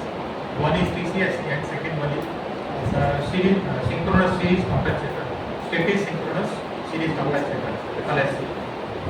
So all the studies we have done in our LSC. Now our focus was to investigate this thing, that whether SSR mitigation can occur by placing the control series compensation only in one phase or not. So that we have investigated, and for that purpose we have implemented IEEE first benchmark model simulated in MATLAB and the results are analyzed. Next. In order to compare the effectiveness of the two schemes, two means all 3 pages and only 1 page. These are the 2 schemes. It is important to compare the amount of control effort needed to get a certain amount of damping. SSR damp તો થઈ શકે એટલે તમે એક જ ફેઝમાં compensation મૂકો કે ત્રણે ફેઝમાં કમ્પેન્સેશન નેચરલી ડેમ્પિંગ તો થશે પણ પ્રશ્ન એ છે કે ઓછા કોસ્ટ અને ઓછી સાઇઝમાં એક જ ફેઝમાં કમ્પેન્સેશન મૂકવાથી એટલું જ ડેમ્પિંગ થશે કે નહીં થાય that is the point of investigation. This can be achieved by comparing the transfer function between delta TE and the change in the control variable with the fixed devices. Change in control variable એટલે say for example આપણે fixed devices પર TCSA લઈએ તો alpha નું કેટલું variation કરીએ છે એનાથી TE માં કેટલું વેરિએશન આવે છે ratio of effect on TE versus change in alpha તો એ રેશિયો જોવો પડે. એક્સપ્રેશન્સ ફોર ધ લિનિયરાઇઝ્ડ ઇલેક્ટ્રિકલ કે બધું ઠીક છે ચાલો આપણે બહુ ડિટેલમાં જતા નથી. આ બધું પણ આપણે જવા દઈએ તો આમાં કયા પેરામીટર્સને આપણે ધ્યાનમાં લીધા છે એ બધું ડિસ્ક્રાઇબ કર્યું છે but forget it.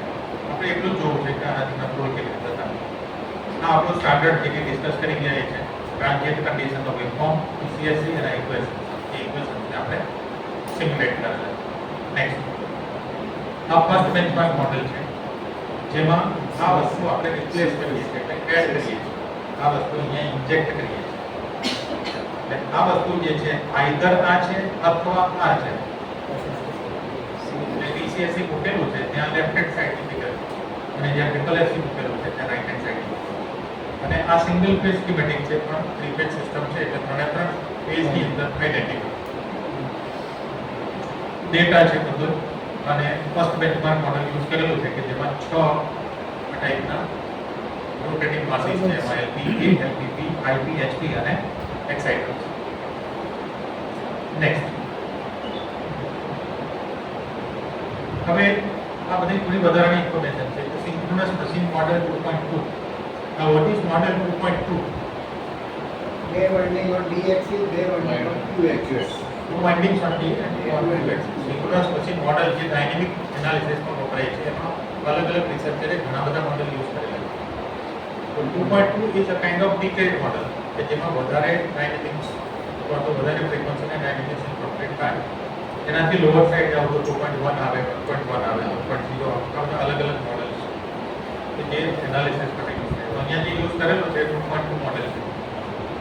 decayed 3-phase representation of TCSA anti-network consider કરેલો છે. આપણે જોઈશું આ બધું જે અત્યારે ખાલી વાત કરી રહ્યો છું જસ્ટ ઓવરલેપ બધું કાપી દીધું પછી એનું આપણે સિમ્યુલેશન પણ જોઈશું. અચ્છા નહીં આપણે વાત કરતા તે point. Synchronizing signals are obtained using individual phase synchronization, that is with the help of half cycle moving window Fourier transform. જેનું ઇક્વેશન આપે. હવે પ્રશ્ન એ ઊભો થાય કે આ ભાઈ ક્યાંથી પિક્ચરમાં આવે half cycle moving window Fourier transform.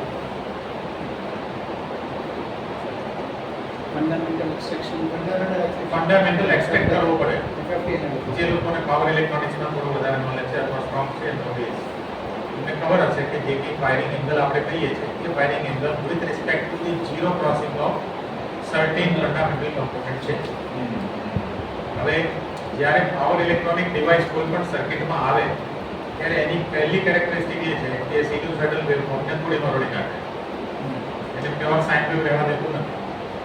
એટલે પહેલા તો એમાંથી સાઇન કમ્પોનન્ટ એક્સપેક્ટ કરવો પડે કે જે હાર્મોનિક સાથેનું વેવફોર્મ છે એમાંથી પ્યોર સાઇન વેવ કે ફંડામેન્ટલ ફ્રીક્વન્સી એક્સપેક્ટ કરવો પડે અને એ કમ્પોનન્ટનું ઝીરો ક્રોસિંગ છે ત્યાંથી આલ્ફાનો એંગલ આલ્ફા જેટલો ડીલે એંગલ આપવો પડે. તો તે એક્સપેક્શન કરવું પડે એનું મેગ્નિટ્યુડ કેટલું છે અને એંગલ કેટલો છે અને એ એંગલથી આલ્ફા જેટલો ડીલે એ આપીને તમે ફાયરિંગ કરો તો તમારું ફાયરિંગ પ્રોપર થાય. બરાબર. આપણે જે પહેલો એક્ઝામ્પલ જોયો એમાં શું હતું આઈડિયલ કરંટ હતો. કરંટ સિગ્નલ જે યુઝ કર્યું કયું છે આઈડિયલ સિગ્નલ છે. એમાં કોઈ એંગલ ચેન્જ થતો નથી, મેગ્નિટ્યુડ ચેન્જ થતો નથી, સિસ્ટમનું ગમે તે થાય આઈડિયલ છે. જ્યારે એકચ્યુઅલ રિયાલિસ્ટિક સિસ્ટમમાં એવું નથી. તમે કંટ્રોલ કરશો એટલે કરંટ ચેન્જ થઈ જશે, એનું મેગ્નિટ્યુડ પણ થશે, એનું ફેઝ એંગલ પણ થશે. તો એ ઓરિજિનલ વેવફોર્મ જેનો તમે બેઝ લો છો એ વેવફોર્મ જ શિફ્ટ થયા કરે છે. એટલે તમારે તમારો બેઝ પણ કન્ટિન્યુઅસલી એક્સપેક્ટ કરવો પડે. અને એટલા માટે આવી કોઈ ટેકનિકનો યુઝ કરવો પડે. મોટા ભાગે પાવર ઇલેક્ટ્રોનિક સિમ્યુલેશનમાં PLL નો યુઝ કરવામાં આવે છે, ફેઝ લોક મોડ્યુલ. PLL એટલે જ છે કે જે તમારો ફંડામેન્ટલ કમ્પોનન્ટ એક્સટ્રેક્ટ કરે છે. તો આ થીસીસની અંદર જે કંઈ કર્યું છે આ પ્રમાણે half cycle moving window Fourier ટ્રાન્સફોર્મથી કરેલું છે. અને it is verified with eigen analysis that for the fixed compensation FC greater than 0.5 per unit TM4 becomes unstable. હવે આ જે છે એ બધા ટોર્શનલ બોર્ડ છે અલગ અલગ, અને એ ટોર્શનલ બોર્ડ માંથી TM4 ના અલગ અલગ વેલ્યુઝ છે. હવે TM4 એટલે શું? તો આપણો જે આખી એસેમ્બલી હતી એ 6 માસની, બે એલપી ટર્બાઇન છે, એક આઈપી ટર્બાઇન છે, એક એચપી છે, જનરેટર એક સાયકલ, 6 રોટેટિંગ માસ છે. તો જ્યારે 6 રોટેટિંગ માસ હોય તો એક મોડ જે આવે એ નેચરલ સિસ્ટમ મોડ આવે, સિસ્ટમ ફ્રીક્વન્સીના ઓસિલેશન, જેને સ્વિંગ મોડ કહેવાય. અને બાકીના 5 બીજા મોડ આવે, બીજી ફ્રીક્વન્સી ઓફ ઓસિલેશન આવે, જેને નામ આપવામાં આવે કે torsional mode number 1, torsional mode number 2, 3, 4 and 5. તો આ ડેટાબેઝના જે પેરામીટર છે એ પેરામીટર પ્રમાણે જે TM4 આવે છે એ TM4 એવો છે કે જેના કારણે સબસિસ્ટમ થાય. With the given data of the network and with the given data of the generator, means turbine generator assembly, TM4 is unstable. એના કારણે સબસિસ્ટમ રેઝોનન્સ થાય છે. તો એ TM4 ને આપણે ઇન્વેસ્ટિગેટ કરવાનું. Results without the closed loop control and with closed loop control and with two different approaches are. એટલે બે ડિફરન્ટ એપ્રોચ જે છે એમાં એક પહેલો કે જેમાં સિંગલ ફેઝ ઇમ્બેલેન્સ કી યુઝ કરી અને બીજું કે જેમાં થ્રી ફેઝ કી યુઝ કરી. આ એનું આઇગન એનાલિસિસના રિઝલ્ટ છે. જેમાં ફાયરિંગ એંગલ ડિગ્રીમાં આપેલો છે, એના આધારે XTCS છે, નેટ TCS નો રિએક્ટન્સ કેટલો થાય છે, સિંગલ ફેઝ સ્કીમમાં શું થાય છે અને આમાં શું થાય છે. આ અલગ અલગ આખું ટેબ્યુલર ફોર્મેટમાં બતાવેલું છે. અહીંયા આગળ આ બેઝ ડેટા છે, અહીંયા આગળ આ બેઝ ડેટા. તો કમ્પેરિઝન કરતા દેખાય છે, કમ્પેરિઝન કરતા. અચ્છા, આઇગન એનાલિસિસ જે છે એમાંથી કંઈક ઇન્ફર કરવું હોય, કંઈક ઇન્ફર કરવું હોય તો એમાં બેઝિક આપણી પાસે નોલેજ શું હોવું જોઈએ, અથવા તો બેઝિક શું, માનો કે આપણે સામે કોઈકે મૂકી દીધું કે આ સિસ્ટમના આઇગન એનાલિસિસના રિઝલ્ટ છે, તો એમાંથી કંઈક ઇન્ફોર્મેશન ઇન્ફર કરવી છે તો શું આપણે જોવું પડે? એને ઇમેજનરી પાર્ટ પોઝિટિવ છે કે નેગેટિવ, કેટલો જેટલો ફાર ઇમેજનરી પાર્ટ તેની મોર સ્ટેબલ, એટલે ત્યાંથી બહાર હોય હા 0 થી હા હા 0 થી જેટલો નેગેટિવ સાઈડે વધારે Negative side એટલી એ સિસ્ટમ વધારે સ્ટેબલ હોય. બરાબર? જ્યાં પણ કોમ્પ્લેક્સ પેર હોય, કોમ્પ્લેક્સ પેર, તો x j y જેવા તમારા બધા રૂટ્સ આવે. આઇગન વેલ્યુ, અચ્છા બાય ધ વે એ પણ થોડું ક્લેરિફાઈ કરી દો કે તમે આઇગન વેલ્યુ શબ્દ બોલો કે રૂટ શબ્દ બોલો કે પોલ શબ્દ બોલો, આ બધું એકલું એક જ છે. ઘણી તારા નામ હજારે બરાબર. સિસ્ટમના પોલ બોલો, સિસ્ટમના રૂટ્સ બોલો કે સિસ્ટમની આઇગન વેલ્યુ બોલો, બધું એક જ છે. બરાબર? એટલે આઇગન વેલ્યુ એટલે કે સિસ્ટમના રૂટ્સ આવા છે. એ રૂટ્સ ઇમેજનરી સાઈડે 0 થી કેટલા વધારે નેગેટિવ છે એ એની વધારે સ્ટેબિલિટી ઇન્ડિકેટ કરે. અહીંયા જે કમ્પેરિઝન છે એ કમ્પેરિઝનમાં હવે તમે જુઓ બંને ટેબલ છે કે સિંગલ પેજ સ્કીમ છે અને થ્રી પેજ સ્કીમ છે. એમાં જે real part of the TM4, આપણા માટે ફોકસ TM4 જ છે કારણ કે TM4 પ્રોબ્લેમેટિક છે. તો એ TM4 ના જે રિયલ અને બંને સ્કીમના જે રિયલ પાર્ટ છે એમાં કેવું દેખાય છે? થ્રી ફેઝમાં બે પોઝિટિવ છે અને પેલામાં એક પોઝિટિવ છે, મતલબ three phase is more unstable. બરાબર. તો આના ઉપરથી ઇન્ફર શું થાય કે થ્રી ફેઝ સિસ્ટમ જે છે એ નેચરલી બેટર છે. It cannot be claimed કે સિંગલ ફેઝ સ્કીમથી તમે એટલો જ કંટ્રોલ એફર્ટ મેળવી શકશો જેટલો થ્રી ફેઝ સ્કીમમાં તમને મળે છે. Okay, next. સારું, આમાં કોઈ ક્વેશ્ચન હોય તો કહેજો, કારણ કે હવે આમાં આપણે થોડું આપણે હવે બેઝ હતો, બેઝમાં એકદમ ધીમે ધીમે ધીમે કર્યો. આમાં હવે આપણે થોડી સુપરસોનિક સ્પીડથી જઈએ છીએ, વચ્ચે વચ્ચે અમુક વસ્તુઓને સ્કીપ કરતા જઈએ છીએ. એટલે કોઈને પણ આમાં કોઈ પોઈન્ટમાં વધારે રસ પડે તો કહેજો. બાકી જનરલ અન્ડરસ્ટેન્ડિંગ માટે જેટલું જરૂરી છે એટલું હું બોલું છું. વધારે કોઈને રસ પડે તો કહેજો, કારણ કે આમાં તમારે જેટલું ડિટેલમાં જવું હોય તો જઈ શકાશે. ઓકે, આ પહેલો જે પાર્ટ હતો એ આઇગન એનાલિસિસથી કમ્પેરિઝન. બીજો જે પાર્ટ છે એ ટાઈમ ડોમેન સિમ્યુલેશનથી અન્ડરસ્ટેન્ડિંગ. બે રીતે આપણે SSR ને જોઈ શકીએ અને સમજી શકીએ. તો આ ટાઈમ ડોમેન સિમ્યુલેશનના રિઝલ્ટ છે. આ રિઝલ્ટ શેના છે? મોડલ સ્પીડ ડેવિએશનના છે. જેવી રીતે આપણે ટોર્સનલ મોડ શબ્દ વાપરીએ છીએ એવી રીતે મોડલ સ્પીડ ડેવિએશન છે. જે સ્પીડ ડેવિએશન છે એમાંથી આઇગન વેક્ટર મેટ્રિક્સનો ઉપયોગ કરીને મોડલ સ્પીડ ડેવિએશન ડિરાઇવ કરી શકાય. અચ્છા, આઇગન વેક્ટર મેટ્રિક્સ કોને ખબર છે? અચ્છા, ડાયગોનલાઇઝેશન કોને ખબર છે? ડાયગોનલાઇઝેશન આપણે મેટ્રિક્સ કોઈ પણ એક મેટ્રિક્સ તમને આપેલો હોય એને ડાયગોનલાઇઝ કરી દેવો હોય તો શું કરવું પડે? Eigen matrix we have to find out.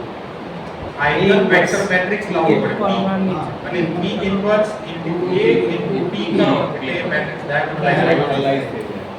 અચ્છા, ડાયગોનલાઇઝ થઈ જાય એટલું જ નહીં, એના ડાયગોનલમાં જે વેલ્યુઝ આવે પહેલી બીજી ત્રીજી ચોથી એ બધા એના રૂટ્સ જ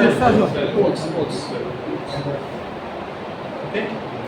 તમે જ્યારે P ઇન્વર્સ AP એપ્લાય કરો અને મેટ્રિક્સ ડાયગોનલાઇઝ થઈ જાય તો જે ડાયગોનલમાં વેલ્યુઝ પડી હોય તે એના રૂટ્સ જ હોય. એટલે ડાયગોનલાઇઝ કરવાથી તમને સીધું શું મળે? દરેક ગ્રુપની દરેક નોડની અલગ અલગ ઇન્ફોર્મેશન મળે.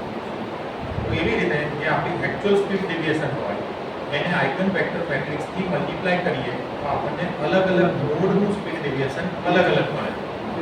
તો એ રીતે મેળવીને આ બધા મૂકેલા છે. એટલે ટોર્સનલ મોડ 1 આ ટોર્સનલ મોડ 4 જે છે એના આ ડિફરન્ટ વેરિએશન છે for different values of alpha. બરાબર, આપણા કેસમાં એકચ્યુઅલી આ બહુ તમને ફરી કહું કે એક્સટ્રેક્ટ છે મારા રિસર્ચનો. ખરેખર તો વાત એવી હોય કે તમે એક વખત સિમ્યુલેશન રન કરો આલ્ફાની એક વેલ્યુ સાથે એટલે તમારા 5 ટોર્સનલ મોડ છે એટલે તમને એમાંથી 5 ગ્રાફ મળે. એ 5 માંથી જે TM કોડ છે એ પ્રોબ્લેમેટિક છે એટલે એને કઈ લઈ લીધો એટલો.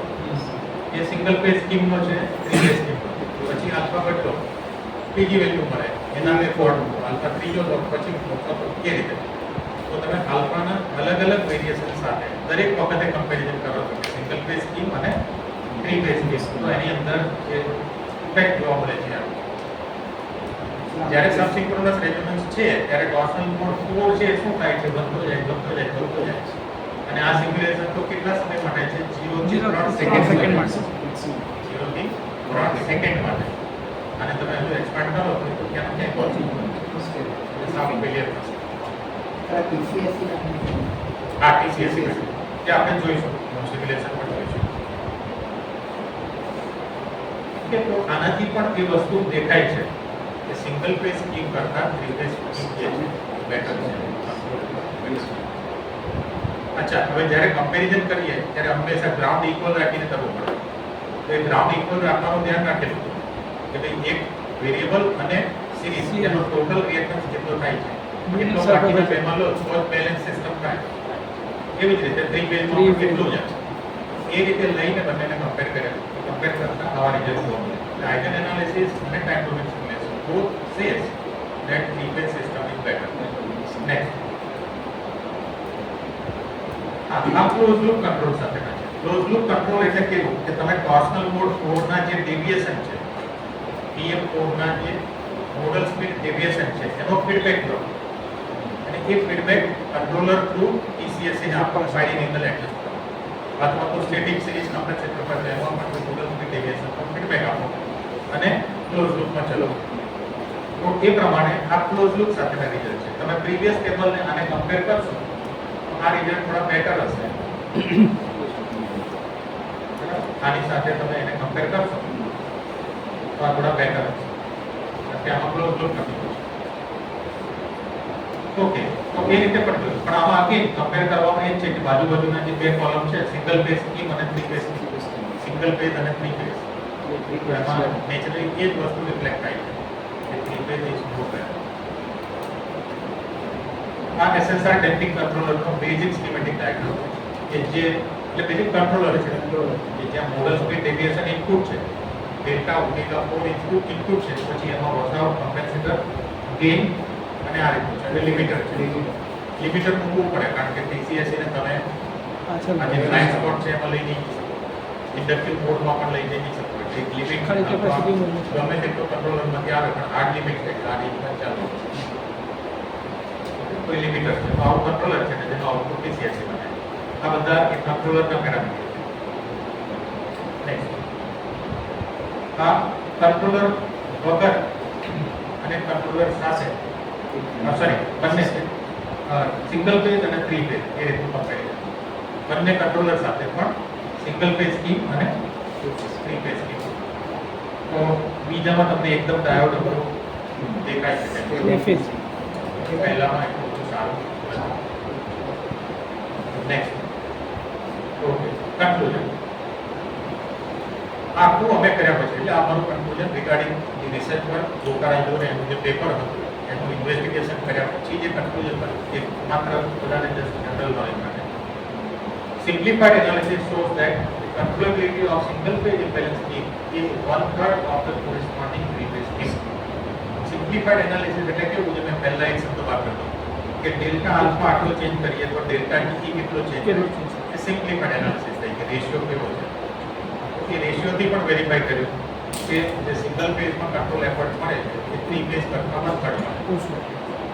Being observed with eigen analysis using dynamic phasor models and detailed time domain simulations that achieve same damping, control effort and controller gains are much larger in case of single phase scheme of imbalances. એટલે કાં તો તમારે TCSC મોટી સાઇઝનું મૂકવું પડે, મોટી કોસ્ટનું મૂકવું પડે, અથવા તો કંટ્રોલરના પેરામીટર એવી રીતે ટ્યુન કરવા પડે કે જેથી કરીને રિપ્લેસ કરતા બેટર પરફોર્મ કરે. એટલે એવું નથી કે 3 ની જગ્યાએ 1 મૂકી દીધું એટલે એટલી કોસ્ટમાં એટલી સાઇઝમાં એટલું કામ થઈ જાય, એવું નથી. With larger gains, the controller output that is alpha or VSC reference, alpha એટલે TCSC ના કેસમાં અને VSC એટલે triple SC ના કેસમાં hit their limits for practical disturbances. જે પાછળ એક ડાબી સાઈડનો ડાયાગ્રામ છે બેક જાવ એટલે સમજાય. બેક વેવફોર્મ હતા નીચે વેવફોર્મ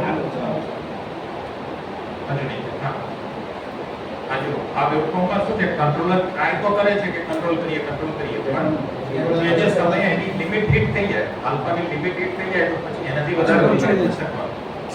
તો આવું મળે છે એ કરવાનો ઘણો ટ્રાય કરે છે કરી શકતું નથી. Okay? In view of all the above points, it becomes clear that a single phase imbalance scheme using PEX devices is unlikely to be better than the corresponding three phase scheme from a cost and sizing perspective. એટલે અમે ટૂંકમાં એ ફોટા પાડ્યા અને ફોટા પાડવું આપણું સારું સારું નથી. નથી. પણ અમે રિસર્ચ કરીને એને ખોટું પુરવાર કર્યું કે ભાઈ એક જ પેજમાં તમે આવી સ્કીમ મૂકી દો તો એનાથી 3 પેજમાં જેટલું થાય એટલું જ થાય થાય. એવું જરૂર નથી. Control parameter also a part of control parameter તો ડેફિનેટલી પાર્ટ છે જ. એની સાથે બીજી ઘણી બધી કોમ્પ્લેક્સિટી આવે કે કંટ્રોલરની લિમિટ મીટ થઈ જાય એ પણ એક પાર્ટ છે. કોસ્ટ અને સાઇઝ એ પણ પાર્ટ છે. તમે નેચરલી મોટી સાઇઝનું મૂકો તો ડેફિનેટલી એનાથી વધારે કંટ્રોલ થાય. પણ એટલી જ સાઇઝ એટલું જ વેઇટિંગ એક પેજમાં મૂકો અને 3 પેજમાં મૂકો there is no scope એકથી તમારું બેટર રિઝલ્ટ મળે. ઓકે તો આ એક હવે આ એના રિલેટેડ સિમ્યુલેશન છે. અચ્છા હવે મારું એવું કોઈ ઇન્સિસ્ટન્સ નથી અથવા કોઈ એવો આગ્રહ નથી આગ્રહ કે દુરાગ્રહ નથી કે આપણે આ થોડું જ છે. બધાને કદાચ કંઈક ક્વેશ્ચન આન્સર કરવા હોય અત્યાર સુધીમાં આપણે જે કંઈ ડિસ્કશન કર્યું એના આધારે કંઈક ક્વેશ્ચન આન્સર કરવું હોય બધાને વધારે એમાં મજા આવે તો એ કરીએ. અને જો આ વધારે વર્કના સિમ્યુલેશનની થોડી ડિટેલમાં જવું એ જ એઝ પર યોર ચોઇસ. આપણી પાસે 30 મિનિટનો ટાઈમ છે. સિમ્યુલેશન જોઈએ છે. ઓકે પણ એમાં જઈએ પહેલાં કંઈક બેઝિક ક્વેશ્ચન્સ કંઈ બીજા હોય તો whatever we have discussed in theory. કારણ કે આ કેવું છે બેઝિક હેન્ડ્સ ઓન જેવું થશે કે આપણે સિમ્યુલેશન કર્યું છે તો એ સિમ્યુલેશનમાં શું ધ્યાનમાં રાખ્યું છે કેવી રીતે કર્યું એ બધું થોડું હું એક્સપ્લેન કરીશ which is much like hands on. તો થિયરિટિકલ પાર્ટ માટે કંઈ પણ ક્વેશ્ચન હોય ક્વેરી હોય, SSR ને લગતી ક્વેરી હોય, TCSE ને લગતી કોઈ ક્વેરી હોય.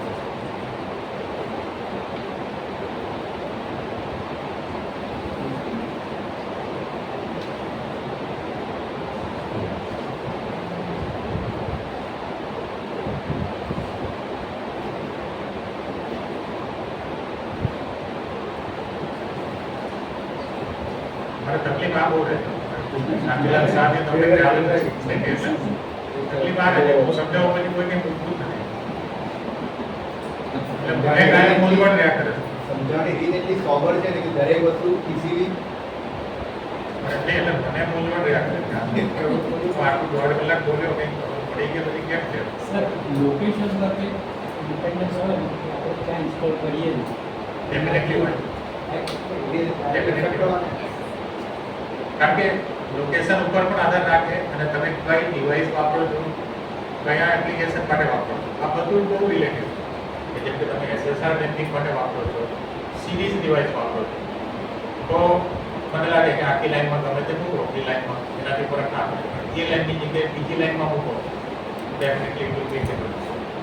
જનરેટરની આપણે નજીક જ્યારે નજીક મૂકીએ તો પણ એમાં શું છે, સિરીઝમાં મારો એક જનરલ અન્ડરસ્ટેન્ડિંગ છે કે લાઈન જ્યારે સિરીઝ લાઈન છે ત્યારે તમે એમાં કંટ્રોલ શું કરો છો, કરંટ જે છે એને મોડ્યુલેટ કરો. તો તમે અહીંથી કરશો કે વચ્ચેથી કરશો ઇમિડિયેટલી મોડ્યુલેટ કરંટ થવાનું એની ઇફેક્ટ જનરેટરમાં જવાનું. એટલે લાઈન એની જ રાખો તો લોકેશન ડિપેન્ડન્સી નહીં હોય. એ લાઈનને બદલે બીજી લાઈનમાં મૂકો તો ડેફિનેટલી આ ઇફેક્ટ. સર ઇનપુટ અને આઉટપુટ જે ઇમ્પિડન્સ છે આપણે વચ્ચે મૂકીએ બાકી જે એવરેજ કેપેસિટન્સ છે કીબોર્ડ વચ્ચે એ બંને સાઈડ વાઇઝ થશે મતલબ બંને સાઈડની ઇમ્પિડન્સ છે જે એમાં થયું છે હું સમજો તમારો પોઈન્ટ સમજી શકું છું. પણ અલ્ટિમેટલી તમે ટોટલ રિએક્ટન્સ તો એટલો જ રાખવાનો ને, લેફ્ટમાં આટલો રાખો, રાઈટમાં આટલો રાખો, ટોટલ રિએક્ટન્સ તો એટલો જ રહેવાનો. હવે આ બાજુ V1 છે, આ બાજુ V2 છે, મોડ્યુલેટ વચ્ચેથી થાય જે ઓવરઓલ ઇફેક્ટ આવવાની છે V1 V2 ને આધારિત હશે અને ટોટલ ઇમ્પિડન્સના આધારિત હશે. એટલે એકની એક લાઈનમાં મારું પોતાનું અન્ડરસ્ટેન્ડિંગ આવું છે, છતાં ઇન્વેસ્ટિગેશન થઈ શકે આમાં. અન્ડરસ્ટેન્ડિંગ આવું છે કે EDS લાઈનમાં સિરીઝ ડિવાઇસ તમે ત્યાં મૂકો ફરક નહીં પડે, બીજી કોઈ લાઈનમાં મૂકો સિરીઝમાં તો કરંટ એનો જ હશે ગમે તેમાં. સર હવે આપણે જેમ જેમ રિન્યુએબલનું ઇન્ટિગ્રેશન વધારતા જઈએ છે તો સર એનાથી શું ઇફેક્ટ આવે છે પછી SSR પર?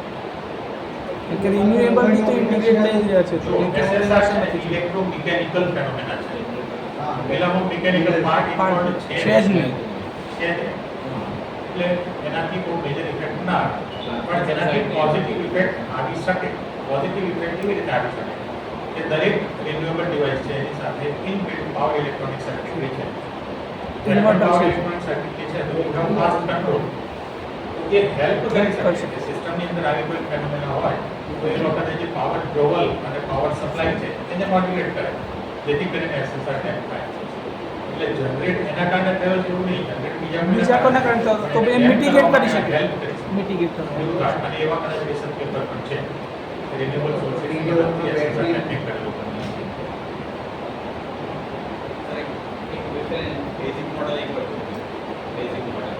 બેઝિક મોડલ TCSE બેઝિક બોલો.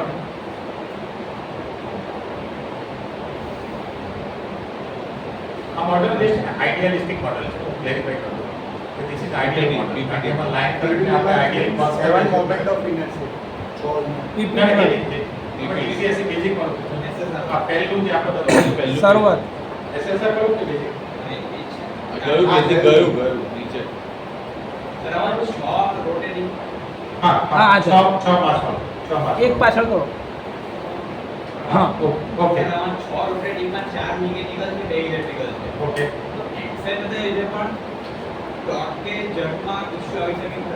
કારણ કે એમાં પોતાનો માસ છે Mass છે, ઇન્ડસ્ટ્રી okay. સ્ટ્રિંગ છે as as compare to those masses આ ઓછું ઓછું છે. ઓછું એ તો ડેફિનેટલી એ તો ઓછું છે.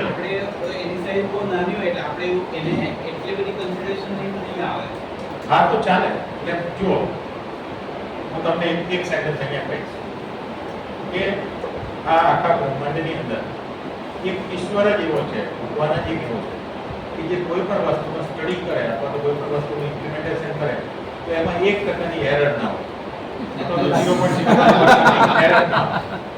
બાકીનો દુનિયાનો કોઈ પણ રિસર્ચર રિસર્ચ કરે તો એમાં સર્ટેન લિમિટેશન હોય, સર્ટેન એડવાન્ટેજ હોય. તો તમે ધારો કે રિસર્ચની એક ડાયરેક્શન એવી સિલેક્ટ કરો કે મારે એક્સાઇટરને આ સ્ટડી માટે ટાર્ગેટ કરવું છે, બાકીનો વર્ક કરવું છે, કરી શકે અને રિઝલ્ટ મૂકી શકે. પણ એના કારણે જે વાસ્તવિકતા છે એનાથી થોડુંક જુદું છે, થોડુંક થઈ જશે. અને ઘણી વખતે એન્જિનિયરિંગમાં આ વસ્તુ એલાઉડ પણ હોય છે, ટોલરેટ છે કે થોડું ઇનેક્યુરેસી આવે તો ચાલશે, આપણો સ્ટડી સિમ્પલ થઈ જતો કરે કરતા હોય એવું થઈ શકે. સર સેકન્ડ બેન્ચમાર્કના એમાં ખાલી ફ્રીક્વન્સીઝ વધારે ડિટેલ એનાલિસિસ, બાકી કોઈ બીજો માસીસ ઓછા છે, આ 6 માસ છે, પેલા 4 માસ છે. 4 માસ એની નેચરલ ફ્રીક્વન્સી લો મે નેચરલ ફ્રીક્વન્સી અલગ હોય. આનું સ્પેક્ટ્રમ વધારે છે. હા. પેલાની ફ્રીક્વન્સી ઓછી છે પણ એક પેરામીટર એવા લીધા છે કે ફ્રીક્વન્સી વધારે ક્લોઝ થાય, મોટી રેન્જ ઓફ કમ્પેન્સેશનમાં ક્લોઝ થાય. આખું થવું ના થવું એ એના ઉપર છે, એક્સી બાય એક્સએલ ના રેશિયો ઉપર. એ આપણે અહીંયા selection of axis main mechanical parameters છે એના ઉપર. એ હોય તો એના કારણે ક્યારેક ટ્યુનિંગ થાય, ટ્યુનિંગ થાય તો સબસેટ વધારે થાય.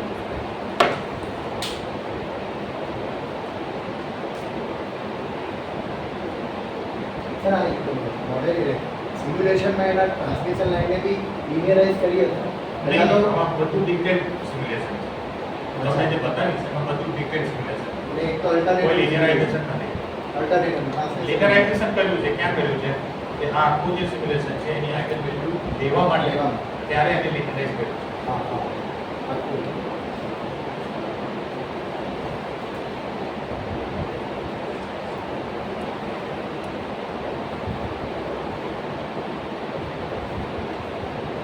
સારું, તો જોઈએ થોડું 15-20 મિનિટનો આપણી પાસે સમય છે. હવે સર હું ત્યાં બેસી લઉં, વાંધો જો આપણું જે માઇક છે માઇકનું થોડું disturbance રહેશે. અહીંયા મૂકી શકાશે ને? એક્સટેન્શન બોર્ડ છે બીજું જોઈતું હોય તો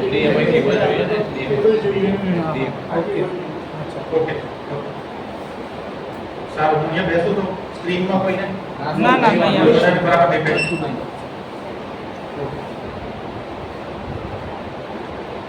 હવે જો નોર્મલી આ તો મારી અને મારા ગાઈડની એક આવી પ્રેક્ટિસ છે કે જેટલા પણ પેરામીટર્સ હોય કોઈ પણ સિમ્યુલેશનના પેરામીટર્સ હોય એ પેરામીટર સિમ્યુલેશનનો એક એક બ્લોક ડબલ ક્લિક કરીને એની અંદર ફીડ નહીં કરવાના. પેરામીટર બધા એક સેપરેટ ફાઇલમાં લખી દો, જેટલા પણ પેરામીટર હોય એ ફાઇલને રન કરી દો એટલે બધા પેરામીટર વર્કસ્પેસમાં હશે. તમે જ્યારે સિમ્યુલેશન રન કરશો તો બધા મળશે. એટલા માટે આ ફાઇલ છે જેનું નામ છે init fvm TCSE open કમ્પેલન્સ. એટલે fvm મોડલ યુઝ કર્યું છે, TCSE પણ યુઝ કરેલો છે. init એટલે ઇનિશિયલ કન્ડિશન આમાં કેલ્ક્યુલેટ થઈ છે અને ઓપન લૂપ કંટ્રોલ છે અને અનબેલેન્સ સ્કીમ જે છે એનો સ્ટડી કરેલો. તો આને આપણે પહેલા રન કરી દઈશું એટલે જેટલા પેરામીટર છે આ બધા જનરેટરના પેરામીટર, લાઇનના પેરામીટર, મિકેનિકલ સિસ્ટમના પેરામીટર આ બધું આવી જશે. અને આમાં આ બધા એચ જે છે હાઈ પ્રેશર ટર્બાઇનનો એચ, આપણે બધા ઇનર છે, આ ડેમ્પિંગ કોએફિશિયન્ટ, આ સાફ સિગ્નેચરના કોએફિશિયન્ટ આ બધું જ આવી જશે. અને ઇનિશિયલ વેલ્યુનું કેલ્ક્યુલેશન પણ આમાં જ થઈ જશે. અને બધી જ વસ્તુઓ પછી આ મેં તમને જે વાત કરી ને કે આ બધું ઇનિશિયલ વેલ્યુનું કેલ્ક્યુલેશન છે જનરેટર માટે, આ મિકેનિકલ સિસ્ટમ માટે કેલ્ક્યુલેશન. આ જે છે કે સીપી એટલે આપણો પાર્ટ ટ્રાન્સફોર્મેશનનો જે મેટ્રિક્સ છે એ છે.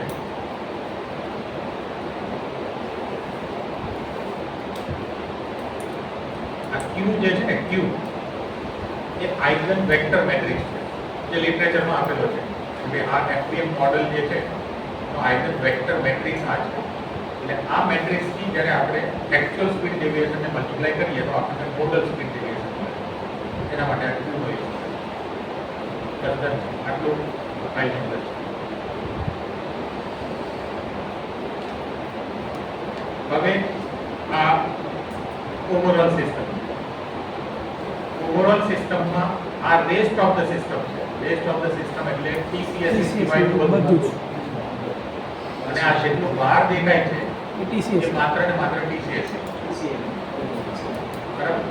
અને એમાં પણ આ જે ઇક્વેશન છે એ તો બધા બહુ સિમ્પલ છે. આ ઇક્વેશન બધા સિમ્પલ છે. આ 3 પેજ છે એટલે 3 પેજ માટે એક ઓકે આ 3 TCSE માટે જે પલ્સીસ આવે છે એ પલ્સીસ છે. હવે અહીંયા આપણે પ્રશ્ન થાય કે આ બધી પાછળની લાઈન કરવામાં એક જ સિગ્નલ આવે પણ મેગ્નેટની અંદર એક સિગ્નલ એટલે વેક્ટર ફોર્મ આવશે. એમાં 3 સિગ્નલ આવશે. જ્યારે રન કરીશું ત્યારે એમાં દેખાવ ખબર પડશે. 3 સિગ્નલ એક સાથે આવશે એમાંથી બોક્સ કરો ડીકોડ કરો બધું થઈ જશે. આ જે નીચેનું લોજિક છે એ કંટ્રોલર માટે અને પલ્સ જનરેટર માટે આ PLL છે. PLL ની પણ આપણે આગળ ચર્ચા કરી ગયા છે. સિગ્નલ છે એમાંથી ફંડામેન્ટલ ઓપરેશન એક્સટ્રેક્ટ કરવાનું તો PLL લેવું પડે અને દરેક પેજનો ઇન્ડિવિડ્યુઅલ જો એક્સટ્રેક્ટ કરવો હોય તો એના માટે આ ઇન્ડિવિડ્યુઅલ પેજના એક્સટ્રેક્શનની જે સ્કીમ છે જે મેં આગળ વાત કરી કે moving window half cycle distributed transformer એ આની અંદર લગાવી છે. આ બધું બહુ ડેપ્થમાં કરવા જઈશું તો આપણે સવારથી સાંજ થાય પણ હું તમને જનરલ ઓવરઓલ હાઇલાઇટ આપું. આ છે તો આની અંદર પણ લોજિક છે.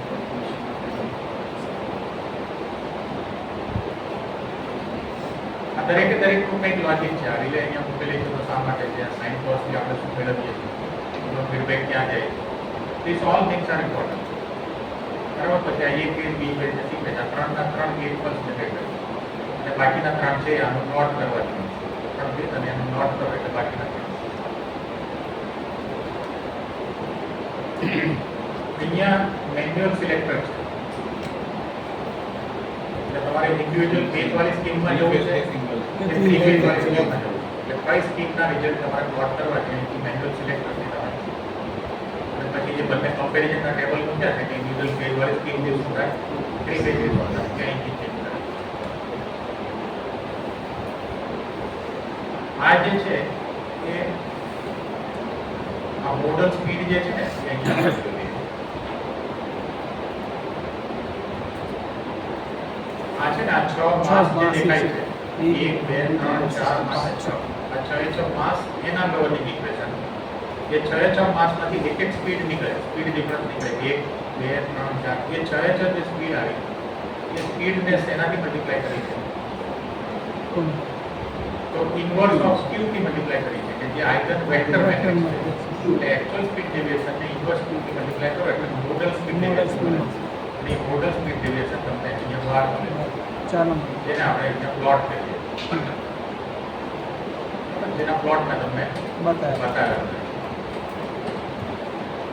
આ આલ્ફા છે બરાબર. આ ઓપન લૂપ સિસ્ટમ છે એટલે આલ્ફા અહીંથી ચેન્જ કરીને છોડી દઈએ છીએ કે સિસ્ટમનું જે થવું હોય કાઢી અહીંથી વેરી કરી શકો છો. બાકી ફૂલ લૂપ વેલ્યુ હોય તમારે આ જે આલ્ફા છે એ TM4 જે આપણો પ્રોબ્લેમેટિક નોડ છે એમાંથી ફીડબેક લઈને અહીંયા આપવું પડે કંટ્રોલર કરવું પડે તો એટલું અલ્ફા 0 ની વેલ્યુ સર વર્કસ્પેસમાં આવે વર્કસ્પેસમાં વેલ્યુ આવે. બરાબર. આ જે ફાયરિંગનું લોજિક છે એ આપણે જે આગળ PCSE બેઝિકમાં જોઈએ એ જ લોજિક આમાં છે. સેચ્યુરેશન વગેરે બધું. હવે રેસ્ટ ઓફ ધી સિસ્ટમમાં શું આવે તો આપણે જોયું હતું કે આખું જનરેટર માસના નેટવર્કિંગ RLC અને ઇન્ફ્રારેડ લોજિક બધું અને જનરેટર જે છે એના 6 માસ એના ગવર્નિંગ ઇક્વેશન.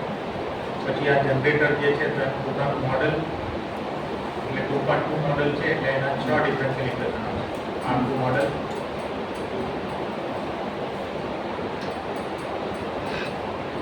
પછી આ DQ થી ABC માં ટ્રાન્સફોર્મ કરે છે કારણ કે અહીંયા જે કેલ્ક્યુલેશન છે ABC ડોમેનમાં છે. આ જે છે આખું DQ ડોમેનમાં છે એટલે આપણે જે પાર્ટ ટ્રાન્સફોર્મેશન કરીએ છીએ એ ટ્રાન્સફોર્મેશન અહીંયા થાય.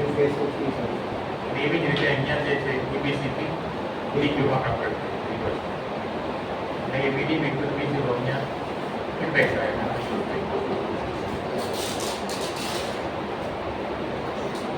આ લાઈન જનરેટરના વોલ્ટેજ માટેના ઇક્વેશન, આ કેપેસિટર વોલ્ટેજ માટેના ઇક્વેશન્સ. કેપેસિટર એટલે ફિક્સ્ડ કેપેસિટર અને આ જે છે લાઈન કરંટ માટેના એટલે આ જે ડિફરન્શિયલ ઇક્વેશન છે અહીંયા વેક્ટર 3 નો વેક્ટર મળે 3 વેલ્યુ મળે આ બધું 3 3 3 તો આ રીતે છે આપણું એટલે આખું જે સિમ્યુલેશન છે એમાં સબસિસ્ટમ સબસિસ્ટમ સબસિસ્ટમ એ રીતે આખું કોમ્પ્લેક્સ ગોઠવાયેલું હોય એનાથી ટોટલ ચાલે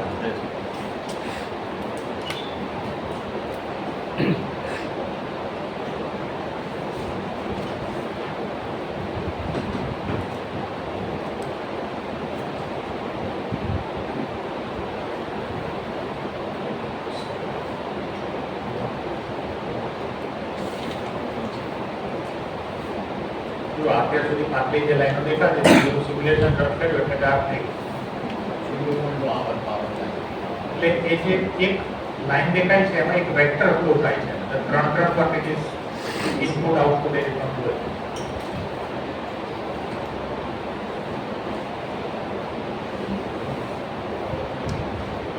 OD 20, OD 25, 23, second order, solver 23 TB હશે 23D.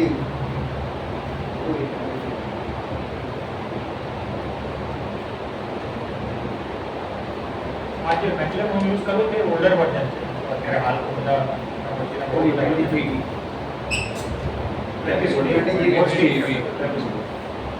ટ્રેપેઝોઇડલ મેથડ જે છે તે મોટા ભાગે વધારે સ્ટેબલ રિઝલ્ટ આપતી હોય છે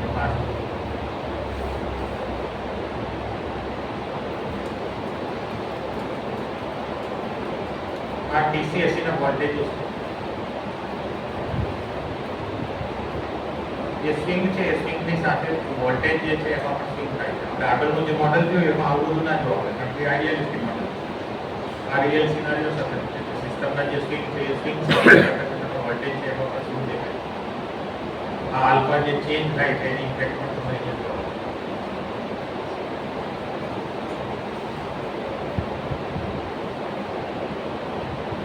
capacitor voltage initially almost sine Sine wave wave. જેમ જેમ તમે ડીસીએસસી પિક્ચરમાં લાવતા જાવ તો વધતા જાય છે. સાઇનમાં જે હાર્મોનિક છે એ એડ થતા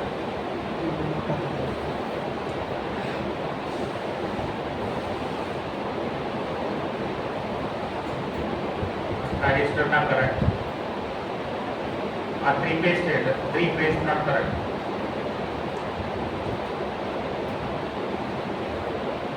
એટલે યલો એટલે એક ફેઝ નો બ્લુ એટલે બીજો ફેઝ આ ત્રીજો phase.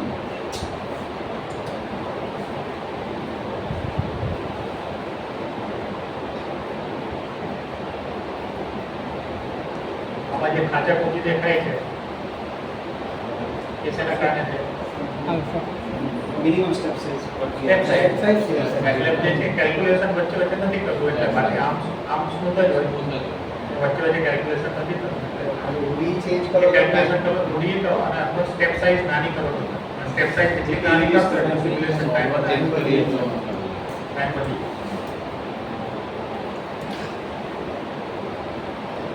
આ મોડલ સ્પીડ વેરિએશન કે જેના તમને ગ્રાફ બધા બતાવ્યા આ 5 ટોર્શનલ બોર્ડ છે અને આ સ્વિંગ બોર્ડ છે જે સિસ્ટમનો આખી એસેમ્બલીનો ટોટલ ઓસિલેશન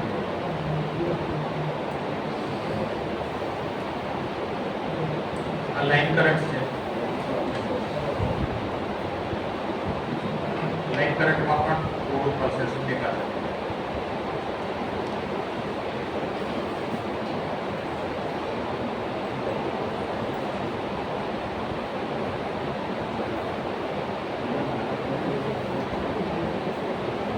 સ્વિચિંગ ફંક્શન છે મોનિટર ફેઝ જે 101010 right phase fine pulses for all 3 phase એમાં પણ તમે જુઓ કે કંડક્શન એંગલ એક સરખો નથી અત્યારે જે શરૂઆતમાં જે પીરિયડ છે ત્યારે કંડક્શન એંગલ જુદા જુદા છે પછી આગળ જઈને સ્ટેબલ થાય સ્ટેબલ થઈ જશે વન થઈ જશે એટલા માટે સેચ્યુરેશન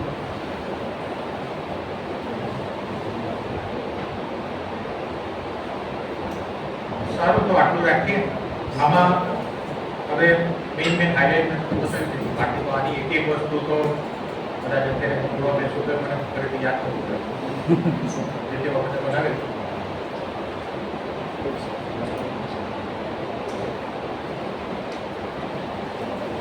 પણ એક મુદ્દો ખાલી આમાં હું જનરલ કહીશ, મારા વિદ્યાર્થીઓને તો વારંવાર આ કહેતો છું, ફરીથી અહીંયા પણ તમારા જેવું સારું ઓડિયન્સ મળ્યું છે એટલે કહી દઉં કે જે સિમ્યુલેશન છે એ રૂટ લાઇબ્રેરીમાંથી બનાવીએ તો કમાન્ડ આપણા હાથમાં રહેતો હોય છે. Simulation sim power system block સેટમાંથી બનાવો છો તો કમાન્ડ કશો તમારા હાથમાં નથી. જેમ કે અત્યારે આપણે ઘણી બધી ઓટોમેટિક ગાડીઓ નાખે બધું થઈ બધું જ ઓટોમેટિક હોય, તમારે કંઈ નહીં બટન દબાવવાનું, સ્ટેરિંગ પકડીને બેસી જવાનું. તો એ ચલાવીને જે ડ્રાઈવર છે એ પાકો ડ્રાઈવર ના બને, બરાબર. પણ એકદમ રફ એન્ડ ટફ ગાડી હોય કે જેનો ગિયર માંડ બદલી શકાતો એ ચલાવીને જે ડ્રાઈવર હોય એ પાકો ડ્રાઈવર બને. કારણ કે એને બધી ખબર હોય કે ક્યારે ગિયર બદલાવવો પડે, ક્યારે બ્રેક કરવું પડે, ક્યારે ખાડો આવે તો આમ લેવું પડે, બંધ થઈ જાય તો શું કરવું પડે, એન્જિનમાં ક્યાં ચેક કરવું પડે, આ બધું ખબર હોય. તો આ રીતે સિમ્યુલેશન કરો તો તમને ખરેખર અન્ડરસ્ટેન્ડિંગ આવે અને ફોલ્ટ ડાયગ્નોસિસ પણ ઈઝી થાય. કારણ કે ધારો કે તમે આખું સિમ્યુલેશન બનાવી દીધું, તમે રિઝલ્ટ એક્સપેક્ટ કરો છો કે આવા રિઝલ્ટ આવવા જોઈએ, નથી આવતા તો હવે શું કરવાનું? તો નથી આવતા તો ડાયગ્નોસ કરવાનું કે આપણે ભૂલ ક્યાં છે. તો હવે ડાયગ્નોસમાં ક્યાં જવાનું? અંદર તો ક્યાંય જઈ શકતા નથી, બ્લોક મૂક્યો છે TCS, તો TCS અંદર શું થાય છે તો બધા મૂકો.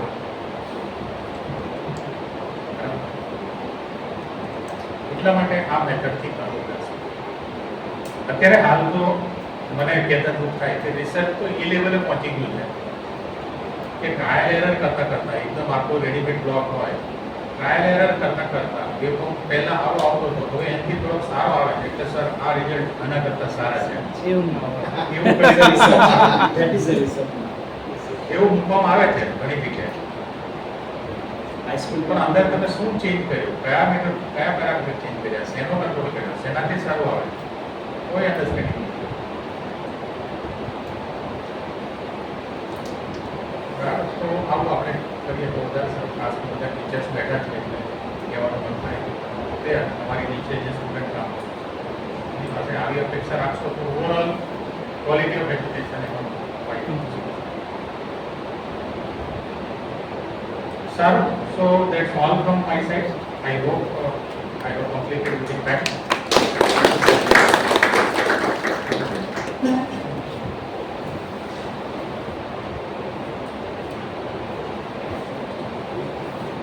કોઈને પણ કંઈ મુશ્કેલી હોય તો મારો કોન્ટેક્ટ કરી શકે. આ એરિયામાં કોઈને રિસર્ચ કરવું હોય